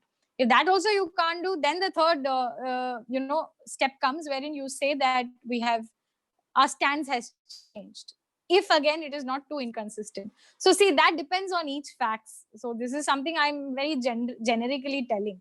but depends on each facts. And I think the mood which is coming up for you has this. That's why you're asking me this question. Yes, ma'am. Right. So I think this is all I can say. Okay, thank you so much, ma'am. Yeah, no problem. Yeah, so do we have the next question coming in from the audience?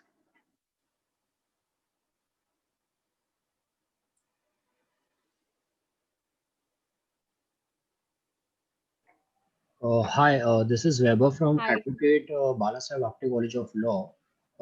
So when all times judges ask a question and we don't know the answer, how to deal with it? So how to deal with it? See, firstly, how to deal with it is something that you gain by experience. Okay. Secondly, you have to, like I said, if you do not completely know the answer, but you know something about it, you tell what you know. Okay. Or you try to say that, you tell what you know. And if but you feel that there's absolutely nothing I know about it, and also if you feel that me saying something is going to lead to more questions, which is going to push me deeper inside the well, say counsel pleads ignorance. Okay. So because it, you say something and it again gets you into trouble is a bigger problem. So therefore, if there's absolutely nothing you know about it, just say counsel pleads ignorance. But that cannot be said for every question. And that's what you try to answer it to the best of your ability. See, there are sometimes questions, because I've sat as a moot judge, I know that there are sometimes questions that I ask for which I myself do not know the answer. In the sense that, see, for example, if we're talking about a balance between two competing fundamental rights, sometimes there is no correct answer to that question, but it depends on what logically what you can reply to that. So that's all. That is the judge is going to test. He's not asking. It is not like 2 + 2 4 where you have to give a correct answer. So you try your best, what you can say, and also in between show your knowledge. Say that yes, lordship has said that lordship is referring to this ratio which is said in this judgment. I understand. However, my lords, my submission would be that this is like this. So things like that, that managing, you will get it. And you can also probably observe lots of moots, especially the final rounds, wherein wherein mooters try to tackle that. But if you don't know anything about it, and if you feel that saying something will land you in trouble, counsel pleads ignorance. That's all. Thank you so much. Thank you. Can I ask one more question? Yes. Yeah, sure. So you talked about using humor in your oral pleadings, right? Yeah. Let's say if I am representing the party who is aggravated, let's say the petitioner, and would you play contrary to the seriousness which I need to portray while giving all my arguments? I need to show that the other party has violated my rights and the international obligations per se. So wouldn't humor play contrary to that point? No, I didn't mean that you have to use humor in all your moods. It depends on the problem. It depends on where humor can be put. Obviously, if you're the petitioner and some right of yours is violated, you can't come and joke around in court. And I in fact said that more when you're appearing for the state, and there's some tough spot where you are on, and where you can afford to crack some joke, you can crack some joke. But that's not for everything. In fact, I think. Arjun or Sudhanva will be able to tell you that better. Because though I advise saying that, humor can be cracked, I don't think I've too often cracked a joke when I'm arguing. So, but I have seen, in fact, I've generally seen many boys doing that in moods rather than girls, actually, if you see. And it sometimes works very well. So I've always admired it, which is why I tell you. But it is not something which I often do. And definitely, like you said, if you're the petitioner and your some right violation is there, you can't come and joke in court. Absolutely. And you also have to read the demeanor of the judges. If the judge is if it's a young judge, like you right? If it's a very old judge, a very serious person, to him, if you joke around him, he'll definitely not like it. But if for example, a really young judge, if like Arjun is the judge, he will appreciate a joke, a joke which is of course in context and not anything derogatory. So things like that. Okay, thank you so much, ma'am. Sure.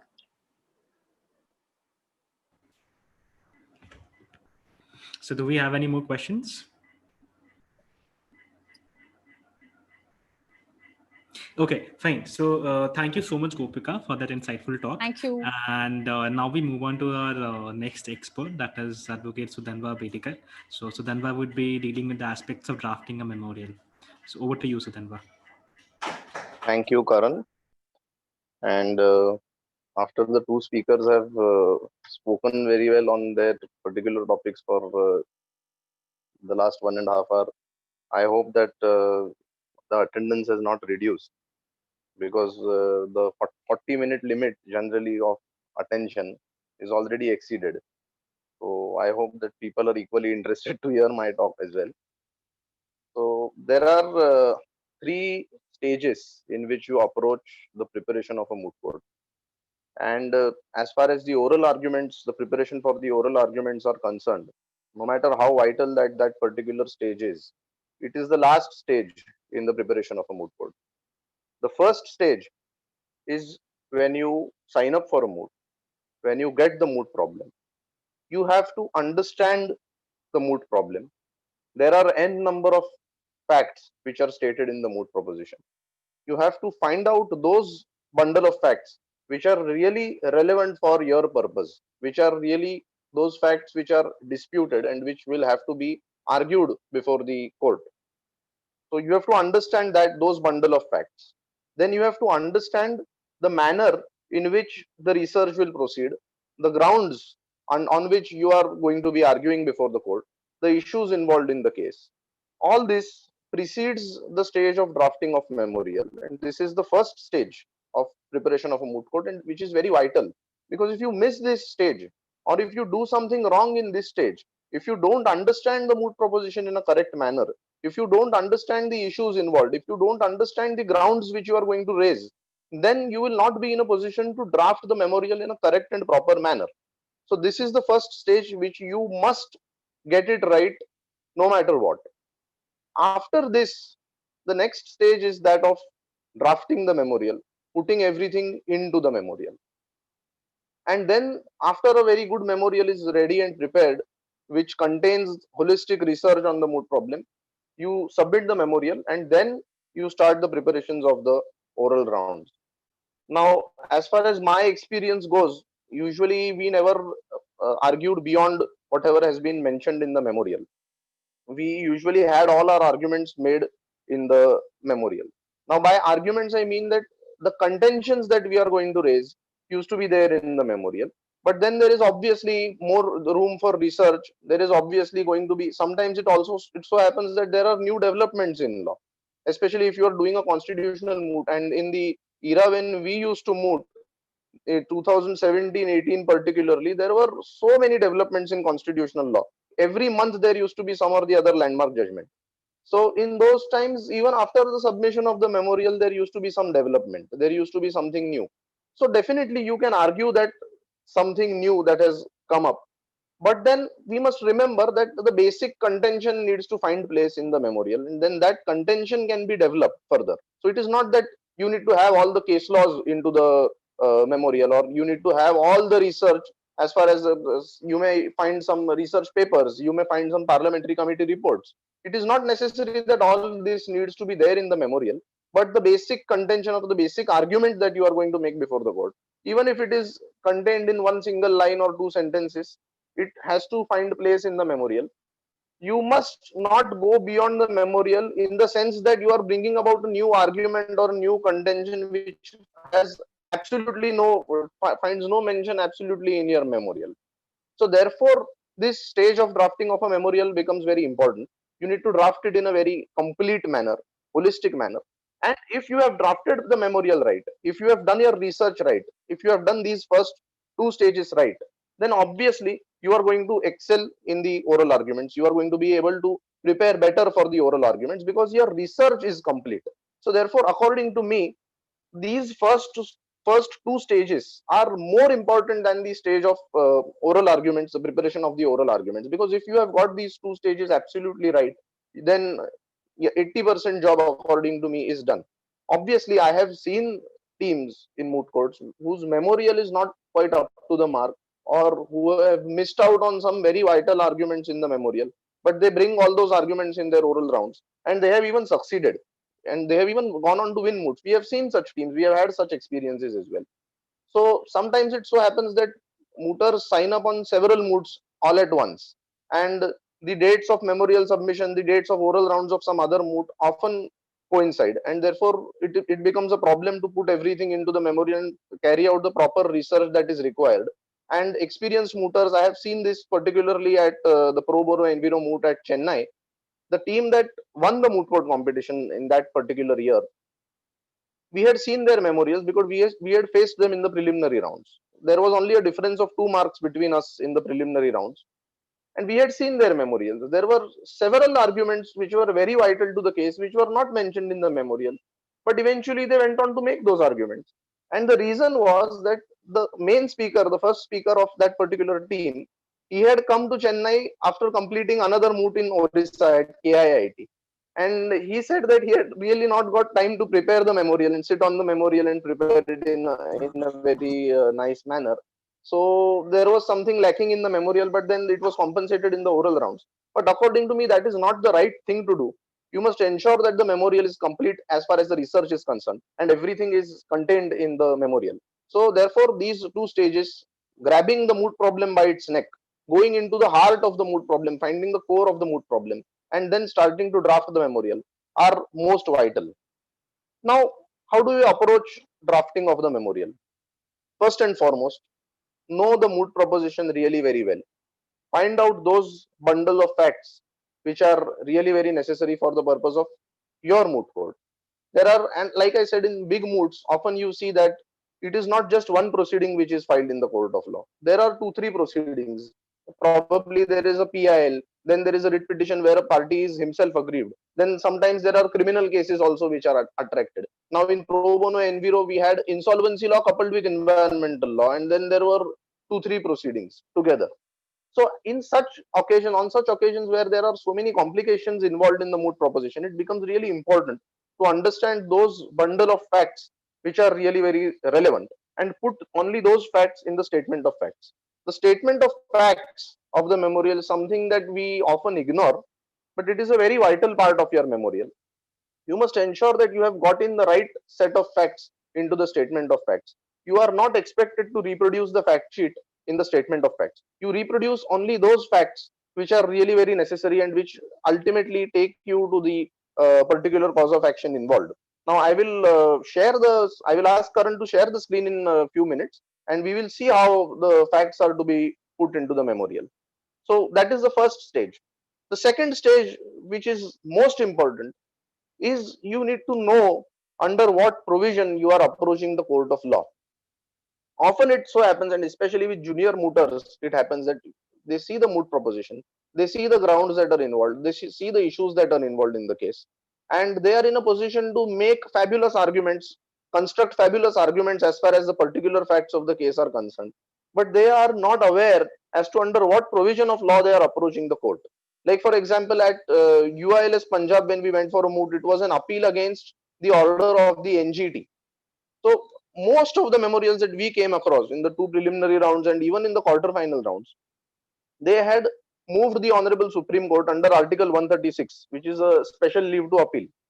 And under the National Green Tribunal Act, in fact, there is a provision of appeal to the Supreme Court against the order of the National Green Tribunal. So most of the teams got the jurisdiction wrong.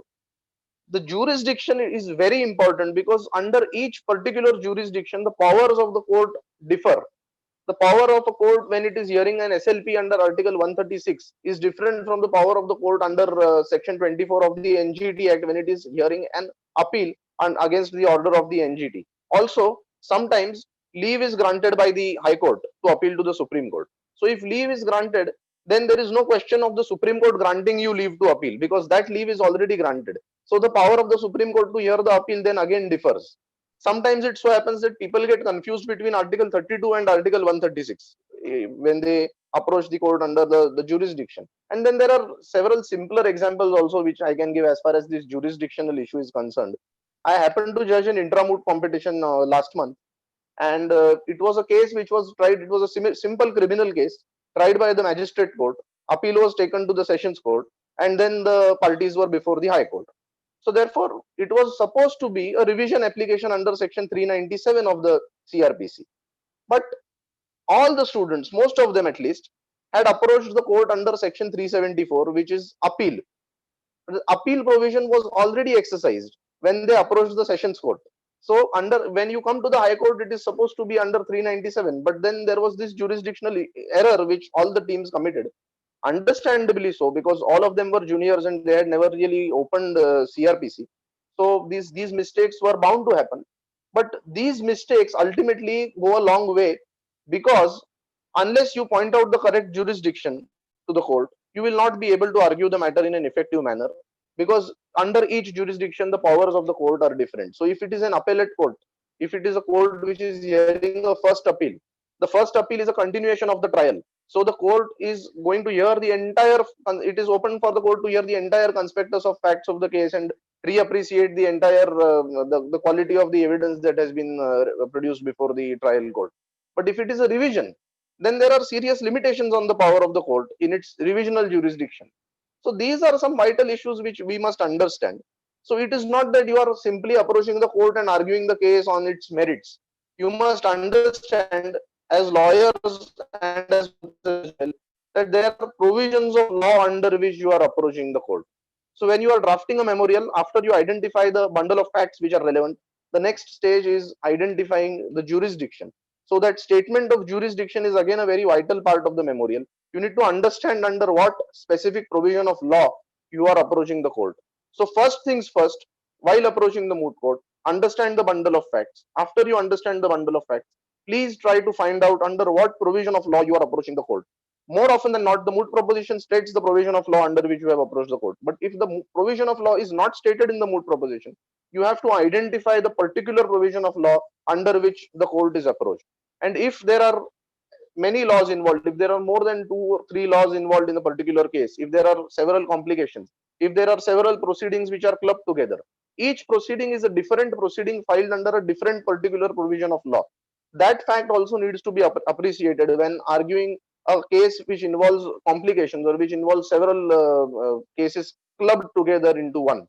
So if the jurisdiction is not mentioned in the moot proposition, it is your added responsibility to find out under what particular provision of law the court is approached.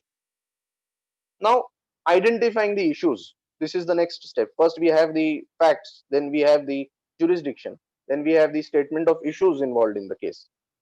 Now, let us take the example of a typical problem wherein the constitutional validity of a law is challenged. Now, constitutional validity of a law can be challenged on numerous grounds. Now, let us take the example of say a prohibition, a beef ban or a liquor ban. Such prohibitions are going to be challenged before the court of law on the ground of 14, 19, 21. All the mooters know that no 14, 19, 21 and the typical grounds that are involved, typical arguments of which are involved in 14, 19, 21. But we must try to identify as to what are the particular issues involved. When you are approaching a problem pertaining to, say, liquor ban, you have to look at it from the perspective of the manufacturers of the liquor.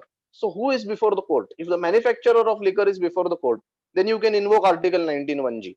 If the consumer of liquor is before the court, then you cannot vociferously argue for 19(1)(g). Then you will have to argue for 21 and read the right to food or the right to consume particular beverages into Article 21 and then argue in that particular manner. Then you can also invoke Article 14. So these differences or these nuances also are to be appreciated when identifying the issues involved in the case. Now, then there are some cases where companies are before the court. Now, a company is not a citizen. So if company is not a citizen, it cannot invoke Article 19 because Article 19 is available only to citizens. So then there are questions of maintainability involved. So these n number of issues which are involved in a particular case need to be identified in a proper manner. And you have to frame those issues in particular words and in the proper manner that is expected of you as a mooter, because you are to be aware of the entire bundle of facts, the entire conspectus of facts, and all the arguments, all possible arguments that can be raised in a particular moot. So you have to also know about the legislative competence, something that Often moot propositions are silent upon, but there are some aspects to argue as far as the legislative competence is concerned, whether a particular legislature is competent to make a law or not. That is the first thing that you need to search when approaching a moot pertaining to constitutional validity of a law. After that, the fundamental right violation. Fundamental right involves several fundamental rights. There is 14, 19, 21, which are the traditional fundamental rights which are involved in a moot proposition. But then there are different facets to those 14, 19, 21 arguments as well. So they have to be incorporated as a separate sub-issues into the main issue that is involved in the case. Then there are some obligations on the state, especially if it is a notification, if it is a subordinate legislation which is challenged and not a legislation, then there are some obligations on the state as well, whether the state has complied with those obligations. All these issues have to be understood in a holistic manner, understand the moot proposition completely, if need be seek guidance as to what all are the possible arguments that can be made in a particular case, and accordingly frame the statement of issues. So statement of issues, the manner in which we did it, there were only 3 or 4 main issues involved and 2 or 3 sub issues under each particular issue, which we used to address in our the arguments advanced. After which comes the summary of arguments, and summary really has to be a summary. You cannot go on making a summary of arguments of 5 pages. It has to be restricted to 1 or 2 pages, just the argument that you are making in a particular case. So for example, if it is a case involving a challenge to liquor ban, then the argument on Article 19(1)(g) would simply be completed in 2 sentences by saying that the petitioner submits that this particular policy which is incorporated in the so and so legislation violates Article 19(1)(g). It is not in public interest, so it is not protected by Article 19(6). Full stop. That is the end of it. So summary of arguments need to summarize the points of law involved. Like for example, if it is 14, a challenge on the ground of Article 14, you must say that it does not satisfy the test of reasonable classification. It does not satisfy the test of arbitrariness. Therefore, it is violative of Article 14. Simple and straight, plain and simple, finish it at that. Nothing more, nothing less. Arguments advanced is the most important part of the memorial, where you go into the details of the particular contention that you are raising, containing all the case laws, all the research that you have put in. It needs to be there. Now, the tendency which we see in national law universities, particularly the North Indian national law universities, we have observed this, that the memorial will carry n number of footnotes in the arguments advanced section. For each sentence, there is a footnote of some or the other case law. Though in real courts, you will never have this practice, but in moot courts, this practice, I think it works. So, but then you have to strike a balance as well. It is not that each sentence in the arguments advanced needs to be footnoted with a case law or with some particular research paper or some report. You need to also have your own arguments, your own clear contentions. The most important part in arguments advanced is right at the start, you must make your argument clear. You must make your contention crisp and clear in a clear manner. What you want to say, whatever your argument is, needs to be stated in clear terms right at the outset. And then you can elaborate on that argument as to how you are going to buttress that argument further and accordingly elaborate it by containing the relevant case laws which are necessary. Now, saving of space is also very important. In standard moot court competitions, the limitation for arguments advanced is 15 pages. So you have 15 pages in which you can contain the entire arguments advanced. And according to me, those 15 pages are more than enough. But in some moots, we see nowadays the practice that they ask for smaller memorials. According to me, it is injustice on the mooters, and especially if it is a moot problem concerning constitutional validity, where there are n number of grounds that can be raised. You cannot simply ask the mooters to restrict themselves to 8 or 10 pages. 15 pages for arguments advanced is the standard conventional method, and we have always used up all those 15 pages in our moot courts, and we have not even felt the need to go beyond 15 pages. You can contain all the arguments within 15 pages. Now, sometimes it so happens that students quote the entire particular paragraphs from case laws in the arguments advanced. If there is no space constraint, then you can do this. But if there is any problem of space constraint and there are n number of arguments that you want to make, then ensure that you avoid quoting paragraphs from case laws into the memorials or quoting particular sections into the memorials. You can simply put a footnote. The point that you are trying to make needs to be made in a clear manner. That is all that the judges require. Nothing more than that is necessary. Obviously, if you have space and you can go about making arguments, then you can make the quotations. There is no problem.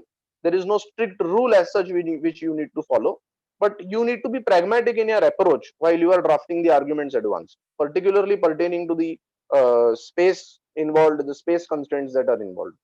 Now, there are several other nitty-gritties as well. As far as the designing of the memorial is concerned, as far as the formatting of the memorial is concerned, most of the juniors don't even know how how good memorial really looks like. So we will share the screen in just a couple of minutes. I want to address one very important issue as far as the prayers are concerned, and after that we can share the screen. We can share the memorial. One particular memorial I have sent to Karan. Now, as far as the prayers are concerned, we have seen more often than not that there are mistakes in these prayer clauses. So, if you are challenging the constitutional validity of a particular law, your prayer should be to declare that that particular law is ultra vires the constitution. That's it. And then obviously a prayer that any other reliefs that this court may deem fit to grant in the interest of justice, equity, and good conscience, and so on. That is only prayer that is expected of you. Lengthy prayers, 4 or 5 prayer clauses unnecessarily are not appreciated. Now, as far as the respondent is concerned, the ideal prayer in the respondent memorial should be to dismiss the petition. That's it. You cannot pray from the court to declare that a particular act which is challenged is constitutionally valid. You are not seeking that declaration from the court. When the law is made, it is presumed to be constitutionally valid. The courts don't declare laws to be constitutionally valid. If there is a petition challenging the constitutional validity of the law, you simply pray in the respondent memorial to dismiss the petition. That's it. Nothing more, nothing less. But we have seen very often that in respondent memorials, such declarations are sought. So one particular practice, which is a peculiar mistake that we notice in memorials, which needs to be avoided. Now, having said this, we will now see how a memorial looks like, and I will try to explain these particular elements of a memorial in greater detail. So, Karan, can we have the memorial on the screen? Yes, Pratyush, please share the screen.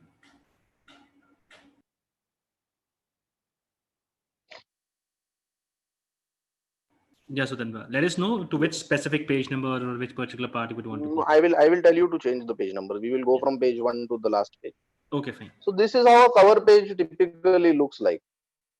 You see these black lines across the cover page. Now these are matters of designing. These are matters of the looks of the memorial. The memorial should look attractive, and that is very important.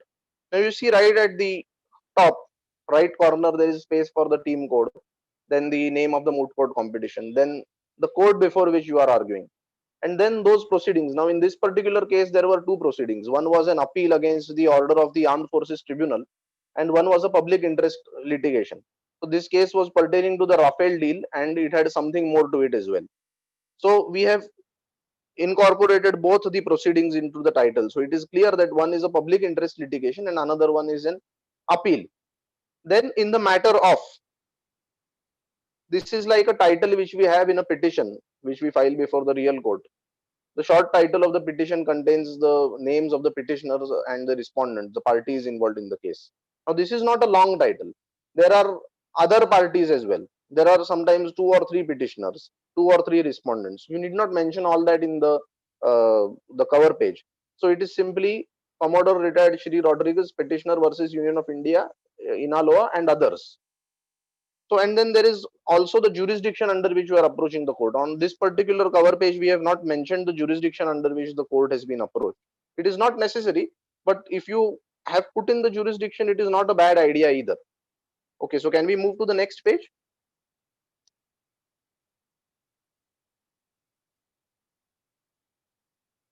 Yes, so this is how a table of contents looks. Now ensure that this alignment, the page numbers that you see on the right corner, ensure that these alignments are done right. These designings matter a lot, because ultimately if your memorial doesn't look good, it will not create a good impression on the assessor of the memorial, and then you will not get good marks if that first impression is not good. Now when we mooted, if you see, if we are to show our earlier memorials in the first, second, third year, we were not quite particular as far as all these aspects are concerned. But our experience was that if it was drafted in this manner, if the designing was done right, then it created a different impression. We got good marks also. And Arjun specifically was very particular about getting all these details right. Now, if you see the first letter, the first issue that is involved, arguments advanced, below the arguments of arguments advanced, whether or not Captain Montgomery Singh is guilty for the charges of so and so, so and so. The letter W is of a bigger size. It has font size 13 and the rest is in font size 12. So these are small things also which we inculcated, and it looked better ultimately. When you see this particular page, it looks very neat and tidy. It is important that it is to be in such a manner, neat and tidy. You get all the alignments right. Then what is to be mentioned in capital, what is to not to be mentioned in capital block letters is also something that needs to be carefully looked at. Now, I could have wound up this table of contents simply by putting those 1 to 6 clauses, right from index of authorities to the arguments advanced and the prayers, and that's it. But then I have incorporated all these issues and the sub issues as well in the table of contents. So it looks very neat and tidy. Can we move to the next page? Yes. So this is how the table of contents looks like. Next page. Index of authorities. Now, as far as the case laws are concerned, in the index of authorities, you have to incorporate all the case laws which find mention in the in your memorial. It is not necessary that you have to cite all these case law while you are arguing the matter, or that you need to have all these case law in your compendium. That is not necessary. But as far as the index of authorities is concerned, each and every case law needs to be finding a place. Now, if you see the right hand corner, we have also incorporated the page numbers on which that case law finds mention.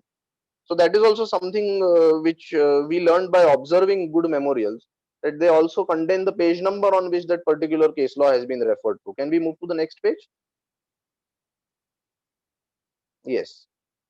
So this is how it is. Now here there are some case law wherein we have cited the writ petition numbers. We have not cited the citation from the reporter, because I think now you see case law number 23, Romila Thapar versus Union of India. So this was a very, very recent judgment. It had not got reported by then. So we have put the writ petition numbers. But then it is not a good idea to put the writ petition number or the case number in the index of authorities. As far as possible, find the citation of the judgment from some good reporter, either SCC or AIR. And if you use Indian Kanun, then more often than not, you will not find the correct citation, especially as far as the new case laws are concerned. You don't find the citation from the reporters. So therefore, it is very, very necessary. It is highly recommended that you use good databases such as SCC Online or Manupatra. And books, treatises, reports, and web sources as well we have incorporated. Can we move to the next page?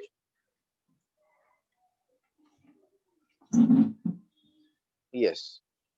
So statutes and rules referred.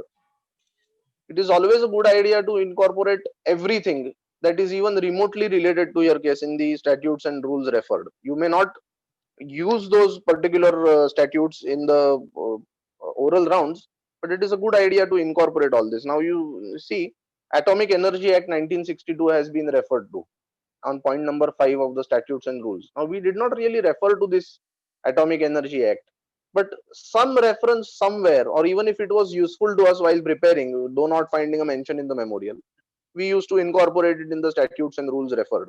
Though it may be argued that this is not a good thing to do, and that you have to be honest in mentioning the statutes and rules referred, but it in fact works. So whatever works, you need to incorporate it and do it in that manner. Can we move to the next page?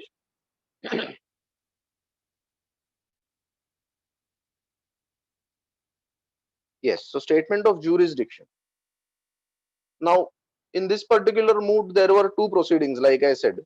One was a public interest litigation, which was filed under Article 32, and the other was an appeal under the Armed Forces Tribunal Act. Now, we had to think about whether it is an appeal under Section 30 or whether it is to be read with Section 31. So, some reading on this jurisdictional issue helped us, and we could get the jurisdiction right. Most of the teams in this particular moot as well had only put Article 32 in the statement of jurisdiction. But then there were two cases involved. So there were two different jurisdictions of the court which were invoked. And since the subject matter was similar, they were eventually clubbed together. And then we have quoted the provision of law involved. And that is how we used to do it. As far as the respondent memorial is concerned, the statement of jurisdiction, if there is no good ground to dispute the jurisdiction, we never disputed the jurisdiction. So we used to submit to the jurisdiction of the court which was invoked by the petitioner under the particular provision of law involved. And if there was something to dispute as far as the jurisdiction was concerned, we used to say that we seek leave to dispute the jurisdiction of the court invoked by the petitioners, because on some occasions it so happened that the petitioners against us used to invoke the wrong provision of law. We made our respondent memorials by keeping our petitioner memorial at the forefront, but sometimes the petitioners against us used to invoke different provisions of law, so obviously we had to take leave to dispute the jurisdiction. Can we move to the next page?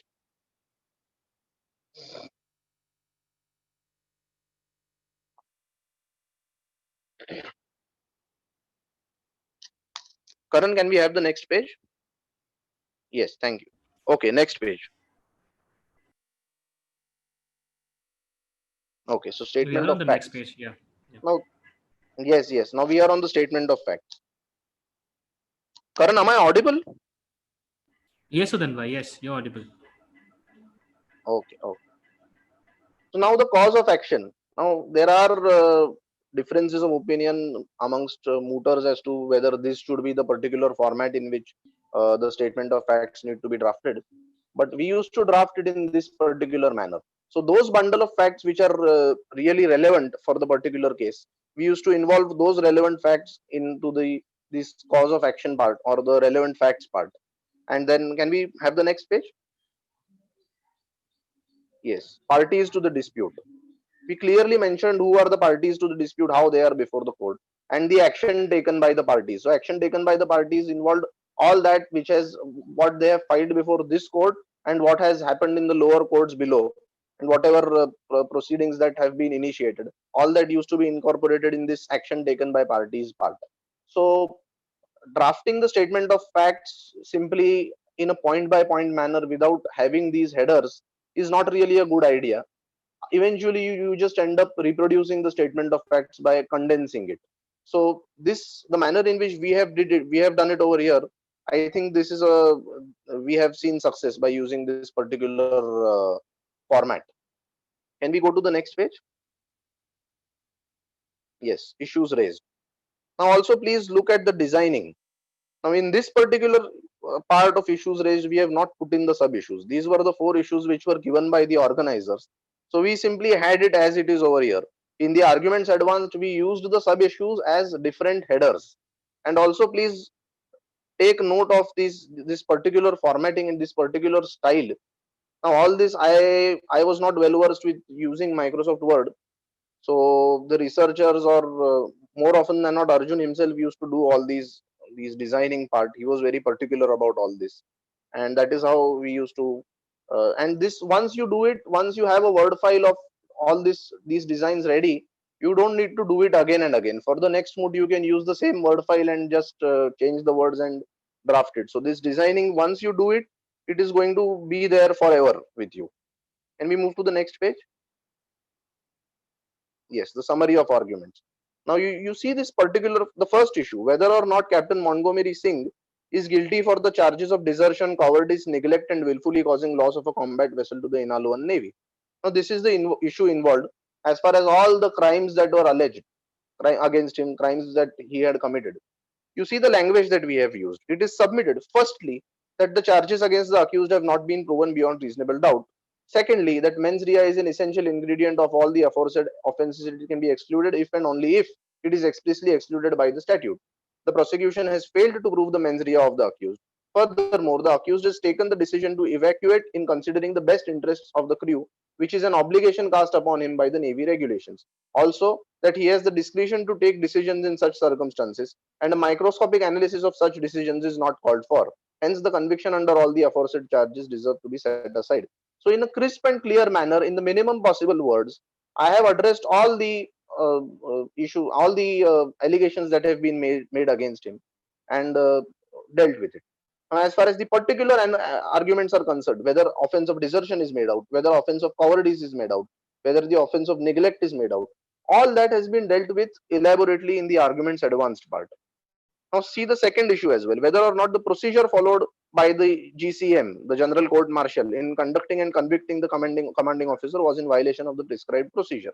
So it is submitted that the procedure followed by the court martial and the CNS is against the procedure prescribed by the Act and the regulations thereunder. Furthermore, since the role of CNS is under the means of suspicion, the constitution of the court martial, the hearing of the appeal, etc., are all suffering from serious procedural due process violations. That's it. This can be elaborated further in the arguments advanced. So four lines, just 2 sentences, and you are done with the particular issue. Can we move to the next page?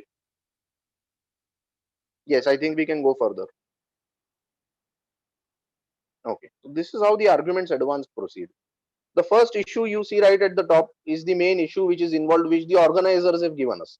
Now, in some cases, organizers give you the liberty to modify the issues, or sometimes they say that you have to argue upon these issues, but you can add some additional issues. And in some cases, the issues are merely directory. You can completely ignore those issues and frame issues anew, afresh, as per your convenience and as per what you think right. But over here, the organizers were expecting that we use the issues that have been given by them and not go beyond them. So but then we took the liberty to frame some sub issues. Now you see the nature of the sub issues right at the bottom. Sub issue number 1, that A, whether guilt for the charge of desertion and neglect is established. Next page, please. So then see the mannerism in which we have proceeded. We have put in what is the allegation that has been made against him, what is the provision that is sought to be invoked against him. Then we quoted the provision. Now here there was no space constraint, so we quoted the provisions of law.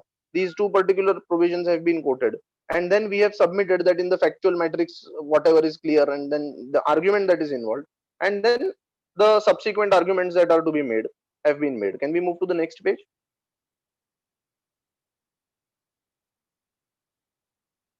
Yes, and then come to the case laws. It is not a good idea to right away start with the case laws. You first summarize what is the allegation that has been made, what is the argument that is made against you, and which you need to counter.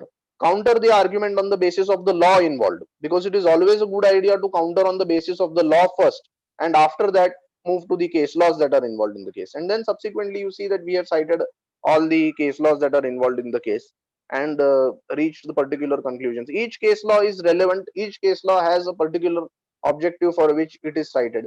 Settled positions of law need not be cited in the memorial. So you need not say in a memorial that if it is Article 14, you need not give all the case laws which have discussed the journey of Article 14, right from S.R. Tendulkar case to the Shaira Bano, E.P. Royappa. You did not have this entire conspect of the case laws that are involved. Only the relevant case laws which are relevant for your purpose need to be cited.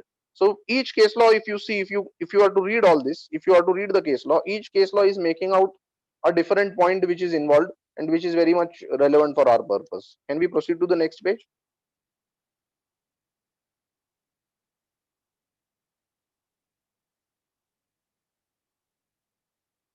Yes.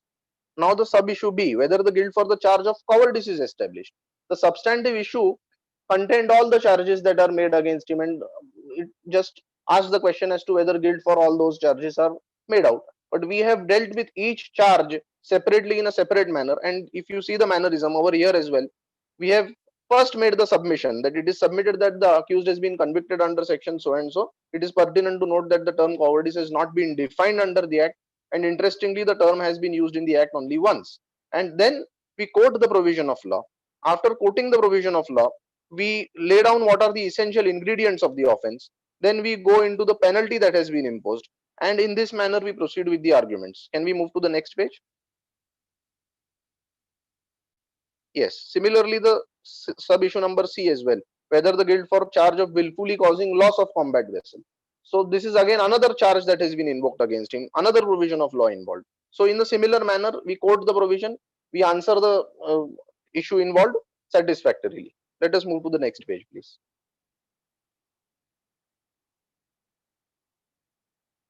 Yes, so now this is the second issue, the substantive issue, whether the procedure has been followed or not. Now, as far as the procedure has been followed, we have not incorporated sub-issues as questions. You see, violations of point number A in substantive issue number 2, violations of mandatory procedures provided in the Navy regulations. So the person who is assessing your memorial knows that you are very clear and you are organized and the flow is in a correct manner. So first we lay down the mandatory procedures that have been prescribed under the Navy regulations. Let us move to the next page, please. Yes, so these are all the regulations, the procedures that are involved which are not followed. No case law on this page, not a single footnote on this page, but simply the arguments involved flowing in a proper manner. Next page, please. Yes. Now this is sub issue number B. First, we made out that the procedure, the mandatory procedures have not been followed. The second argument that we made was regarding the rules of natural justice. We said that the Chief of Naval Staff's role in this particular case is raising some concerns regarding the violation of principles of natural justice. Now, as far as the principle of natural justice are concerned as well, we need to know what the law is as far as the principles of natural justice are concerned. There are two tests involved. One test is reasonable likelihood of a bias, and then other test is regarding apprehension of bias. So what test, apprehension or suspicion of bias, so what test is to be used by the court of law involved has been made clear by the Supreme Court in several cases. So that follows later on in our arguments. Let us move to the next page, please.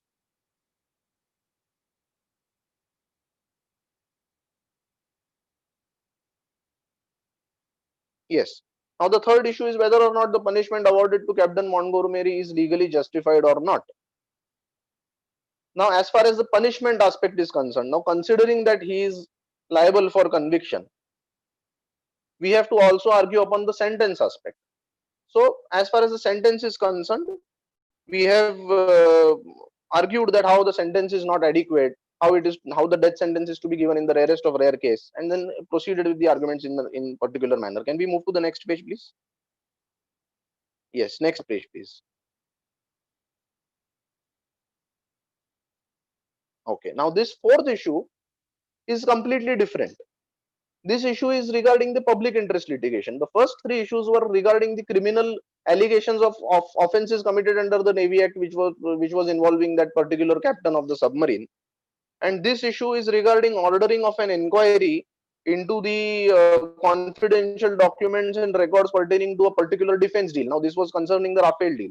Though this is the fourth issue, it is entirely different from the first three issues. And therefore, when we argued this case, Arjun took up this particular fourth issue and he argued this issue first. So in such moot court competitions, you can take this liberty, but that liberty cannot be taken always when the problem itself requires a particular flow of arguments. So over here, that flow was not required. So Arjun took up this issue, and we move further. Yes. So you see the manner in which the arguments have been made over here. It is submitted that the petitioner seeks the issuance of an appropriate writ, order or direction for the following. So we have made it clear over here as to what all reliefs we are seeking, what all are the wrongs. Now, do not confuse this with the prayer clause. This is not a prayer clause. Over here, we are simply asking what all is required or what all is expected from the court, what all are our demands from the court, and that has been explained in a clear and perfect manner, and then subsequently it has been elaborated. Can we move further now? Okay, next page, please. Yes, now you please observe the language of these headers that we have used over here. Next page, please. Okay, I think we can proceed further.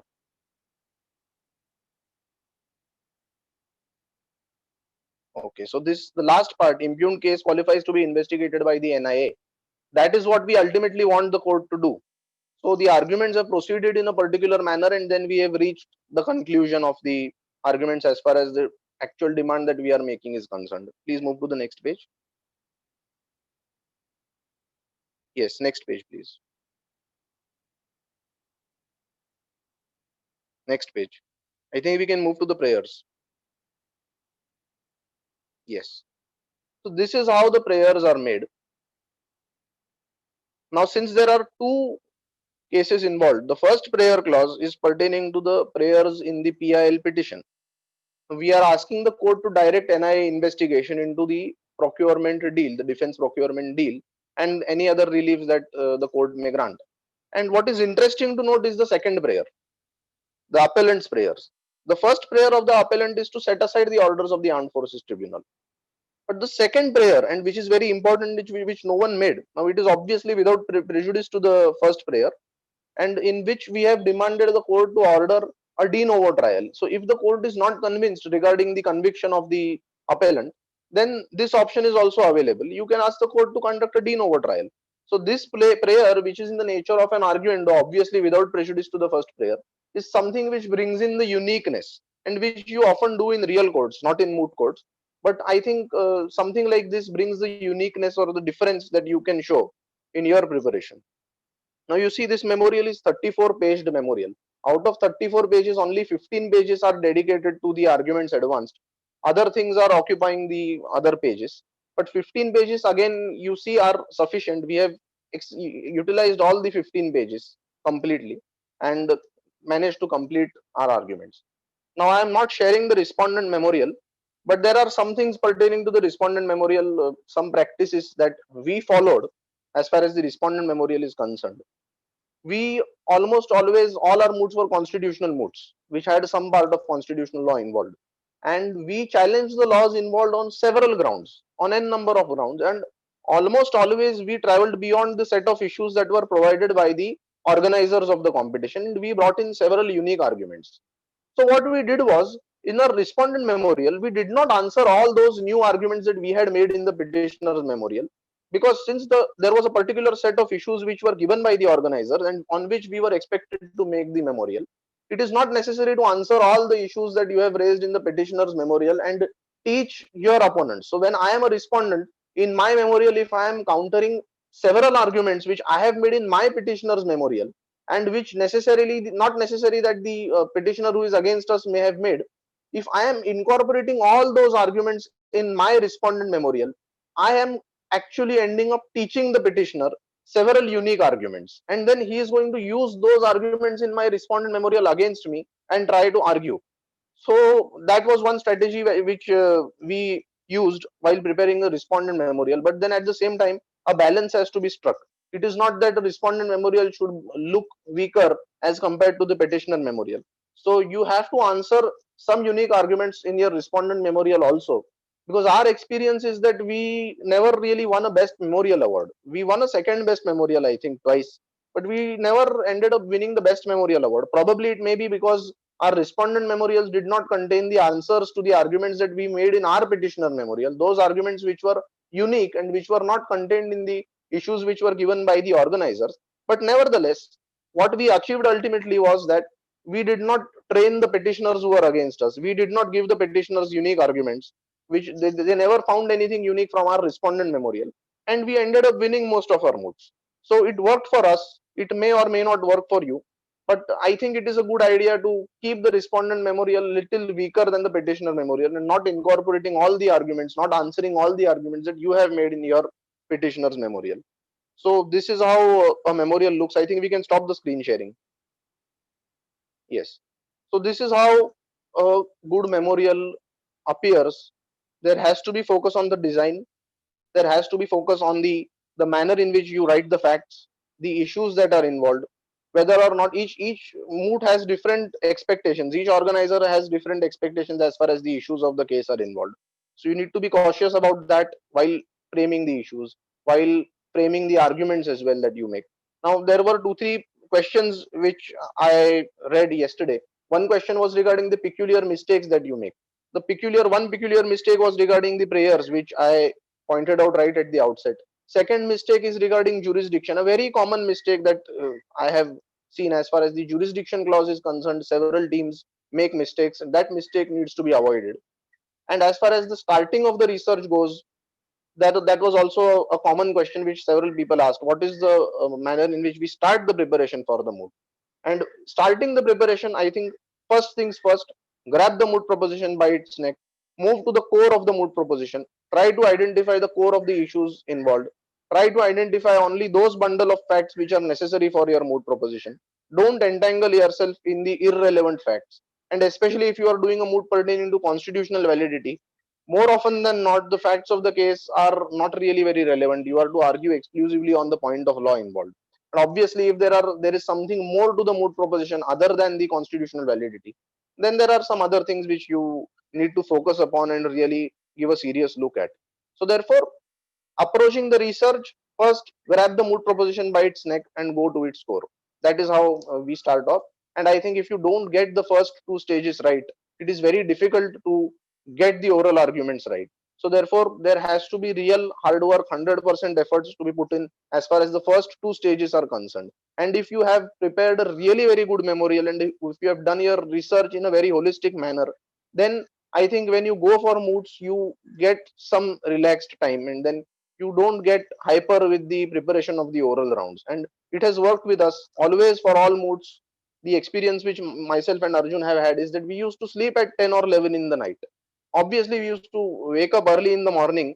Arjun used to wake up at 3:30 or 4, and I used to wake up at around 5 and prepare. It worked for us, but we were never really anxious about the rounds as far as the preparation is concerned, because we were always confident of about our research, and we were confident that we have got that uniqueness in us, and our memorial has those different nuances of the problem which the other person's memorial did not have.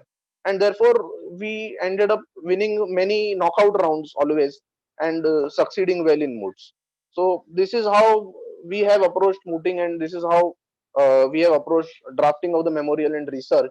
And it worked really well for us. It will work well for you as well. Thank you. Thanks, Sudhanva, for that really insightful session on how to draft a memo. I think that you have covered almost all the aspects that one would need to keep in mind while drafting their memorials. So thanks once again. And now I leave the floor open to the audiences to ask any questions to Sudhanva. For that matter, you can ask any question to all the three speakers now. So yes. Anyone from the audience? Yeah, hello. Yes, Akash. Hello. Yeah, I have a question with respect to the memorial part and the design part. The memorial which was just shared on the screen, the arguments, especially the arguments advanced, were made in paragraphs. However, I feel, I mean, I need to make sure of this, that is it good or is it better to formulate these arguments advanced in point-wise manner? So let's say if there's this issue one, so wouldn't it be better to segregate each and every point and make sub points in these issues, rather than just making these arguments in paragraphs? No, though the arguments are in a paragraph form, we have ensured that there are these divisions of the issue involved in a proper manner. So it is not that if it is in a paragraph form, the person who is going to assess the memorial is not going to read it. Sometimes it so happens that if you put it in 1, 2, 3, 4 pointers, it does not bring in that different flavor. And our experience is that if you divide these issues in such a manner by putting in those headers, and below those headers if you can put in those paragraphs and put in the arguments in a crisp manner, it works well.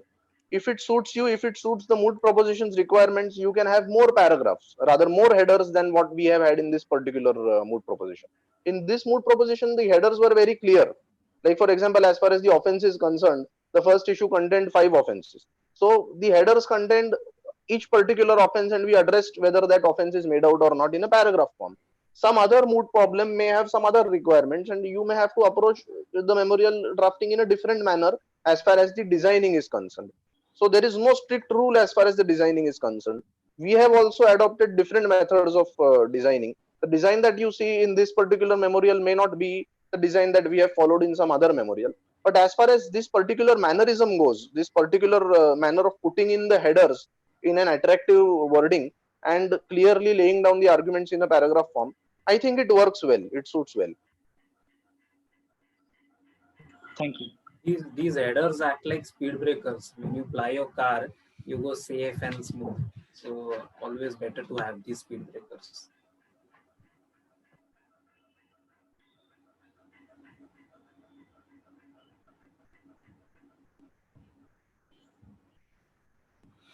Yeah. So anyone? Hello, sir. Mr. Sudhanva. First of Hello. all, thank you. I'd like to express my gratitude to all the three speakers for making time and giving a beautiful insight on how to work on a moot and draft stuff. My question is that, sir, while drafting a memorial, being a beginner or being a novice or anyone being a senior also, we will be having some intricacies and nuances in the memorial. For example, our answer or the clue would be in a doctrine. So how do you find that? How do you find the most intricate part of that case or that law? Because obviously we cannot get into the statutes and the provisions provided, because we don't actually find the most unique and peculiar doctrines. But then those would be the clues for us to get the way to the most important thing called the moot court, where we perform, and the judge exactly questions us on the same, and we suffer there. How do you go about it, sir? See, the rule is that start simple, start on the basics, ensure that you get your basics right. uh, by nuances or by bringing in something unique, I don't mean that you ignore the basics, because you will be able to bring that uniqueness and you will be able to bring those nuances if you have got your basics right. So when you are approaching a mood problem, please ensure that the basics are right at the outset. If you get all your basics right, if you know the law that is involved thoroughly, you will be able to get in those extra uniqueness, or you will be able to have the complete knowledge of the various doctrines that are involved, of the development of law that is involved. Now, if you are approaching a constitutional law moot, obviously you are required to know a particular provision in its entirety. The language of the provision is not really going to tell you anything. It is everything apart from the language that is important as far as the constitution is concerned, and as far as part 3 of the constitution is concerned. So if you stick to the basics, if you read the provisions of law involved, and then if you use some software to search for the case law, or otherwise also, if you have good professors in college who have taught you that particular subject in a very nice manner, you will be able to get in that holistic learning of the subject. So holistic learning of the subject is very important. First and foremost, get your basics right, know what is the provision of law, know what are the issues involved in the case. Secondly, whatever the law that is involved in the case, ensure that you have a holistic learning of the law, a holistic understanding of a law. If you have that complete understanding of the law, you will then be able to get in that uniqueness, or those doctrines that you talk about, which are very difficult to gather as a junior. So that will come with time. And in fact, we have also made mistakes on several occasions. We have made wrong submissions as well before the courts, as far as these doctrines are concerned, or as far as the settled positions of law are concerned. But then eventually we even went on to win moots by making wrong submissions. So it is not that if you are not knowing doctrines, or if you are not knowing the intricacies of a particular law, you will not be able to win a moot. Nothing like that. So start with the basics, ensure that you get the basics right, learn the law in a holistic manner, and I think that should suffice. Thank you so much, sir.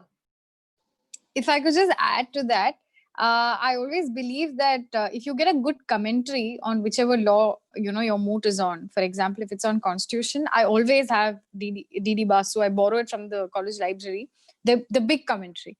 So I always have that with me, and I always find that, for example, if under the commentary under Article 32, you have various doctrines which are explained in DD Basu. For example, the doctrine of political question. When you're challenging a policy, there is of course the doctrine of political question that comes. So I came to know about that doctrine when I read DD Basu, and that too it was under Article 32. So if you just read Article 32 in the bare text, like Sudhanva said, there's absolutely nothing about political question there. But if you read the commentary, they give explanations on all that. So reading a commentary, I feel, always helps, because we always just tend to search the net. But reading works of authoritative people, I mean, reading works of authors on that subject is, I find it very useful when it comes to research. Yeah.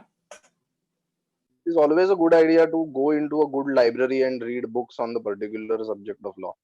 We have also done it. We used to order books. These softwares are an additional learning which will give you the additional plus points. But obviously, there is no compromise on reading from the books, reading from good libraries.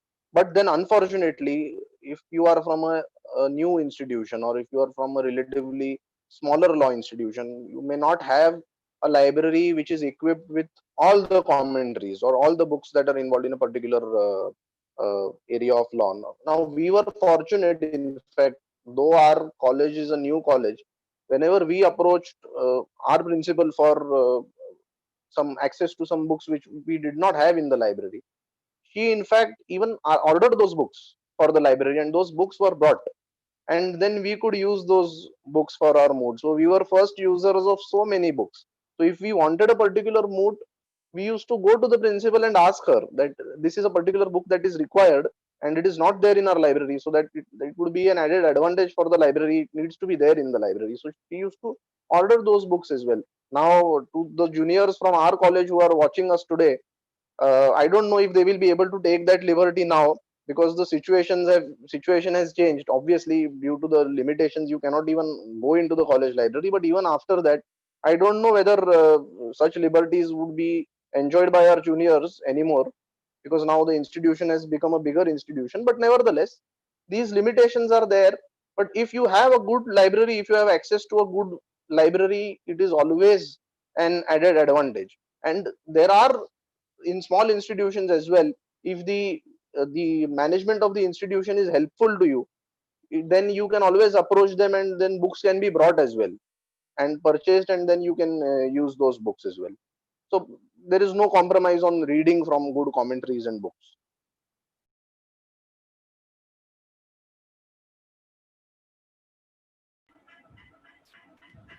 Absolutely right, Sudhanva. Any other questions from anyone in the audience?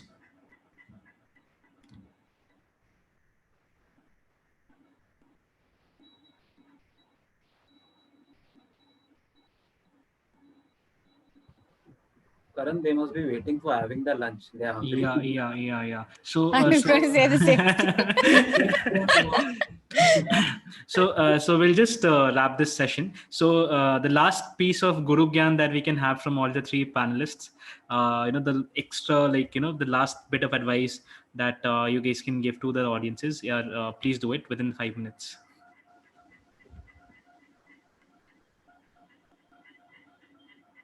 So who speaks? Do I start? Yeah, Gopika. Yeah. Okay. So, see, first of all, thank you for bearing with us. It's been a long day. So, thank you so much for listening in. And am I audible?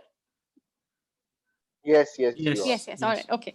So, see, you realize that from whatever we said, that moot, you become better at moots by doing it. So, though you might, feel this is an information overload, trust me, once you do it, once you keep on doing moots, and once you work hard at it, all these little things, all these skills that we've been talking about will automatically come to you. So don't think, after listening to us, that this is going to be a really tough thing or a difficult thing. So all of us were all beginners, and we learned all this just by doing it. Okay, not by anybody teaching us. So just do moots, and it's going to be useful to you. And most importantly, even if you don't win, remember that participating in moots is what got the four of us here together.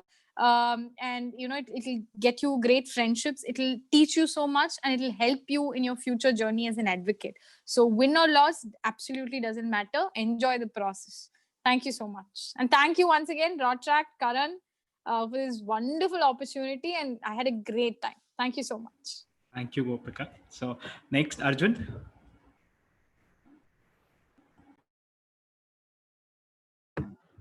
Am I audible?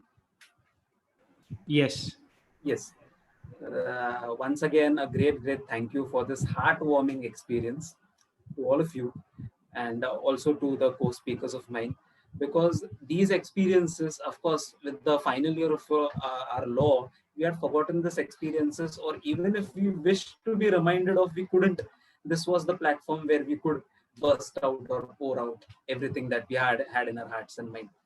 One piece of advice which is common: there is no substitute for hard work. So keep on working hard and never leave your sincerity. That is the most precious value that you can ever pursue, and that is for free.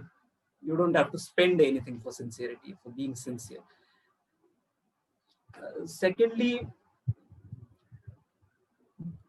a moot grows you as a person, not only as a law student, but as a person. It contributes towards your personality. You are seen as a completely different person, not as an alien, of course, but a completely developed person from others, from your colleagues, and you will yourself realize it, not only after winning in a moot court, but participating in good moot courts, standard moot courts, gaining good experience, gaining good learnings from it.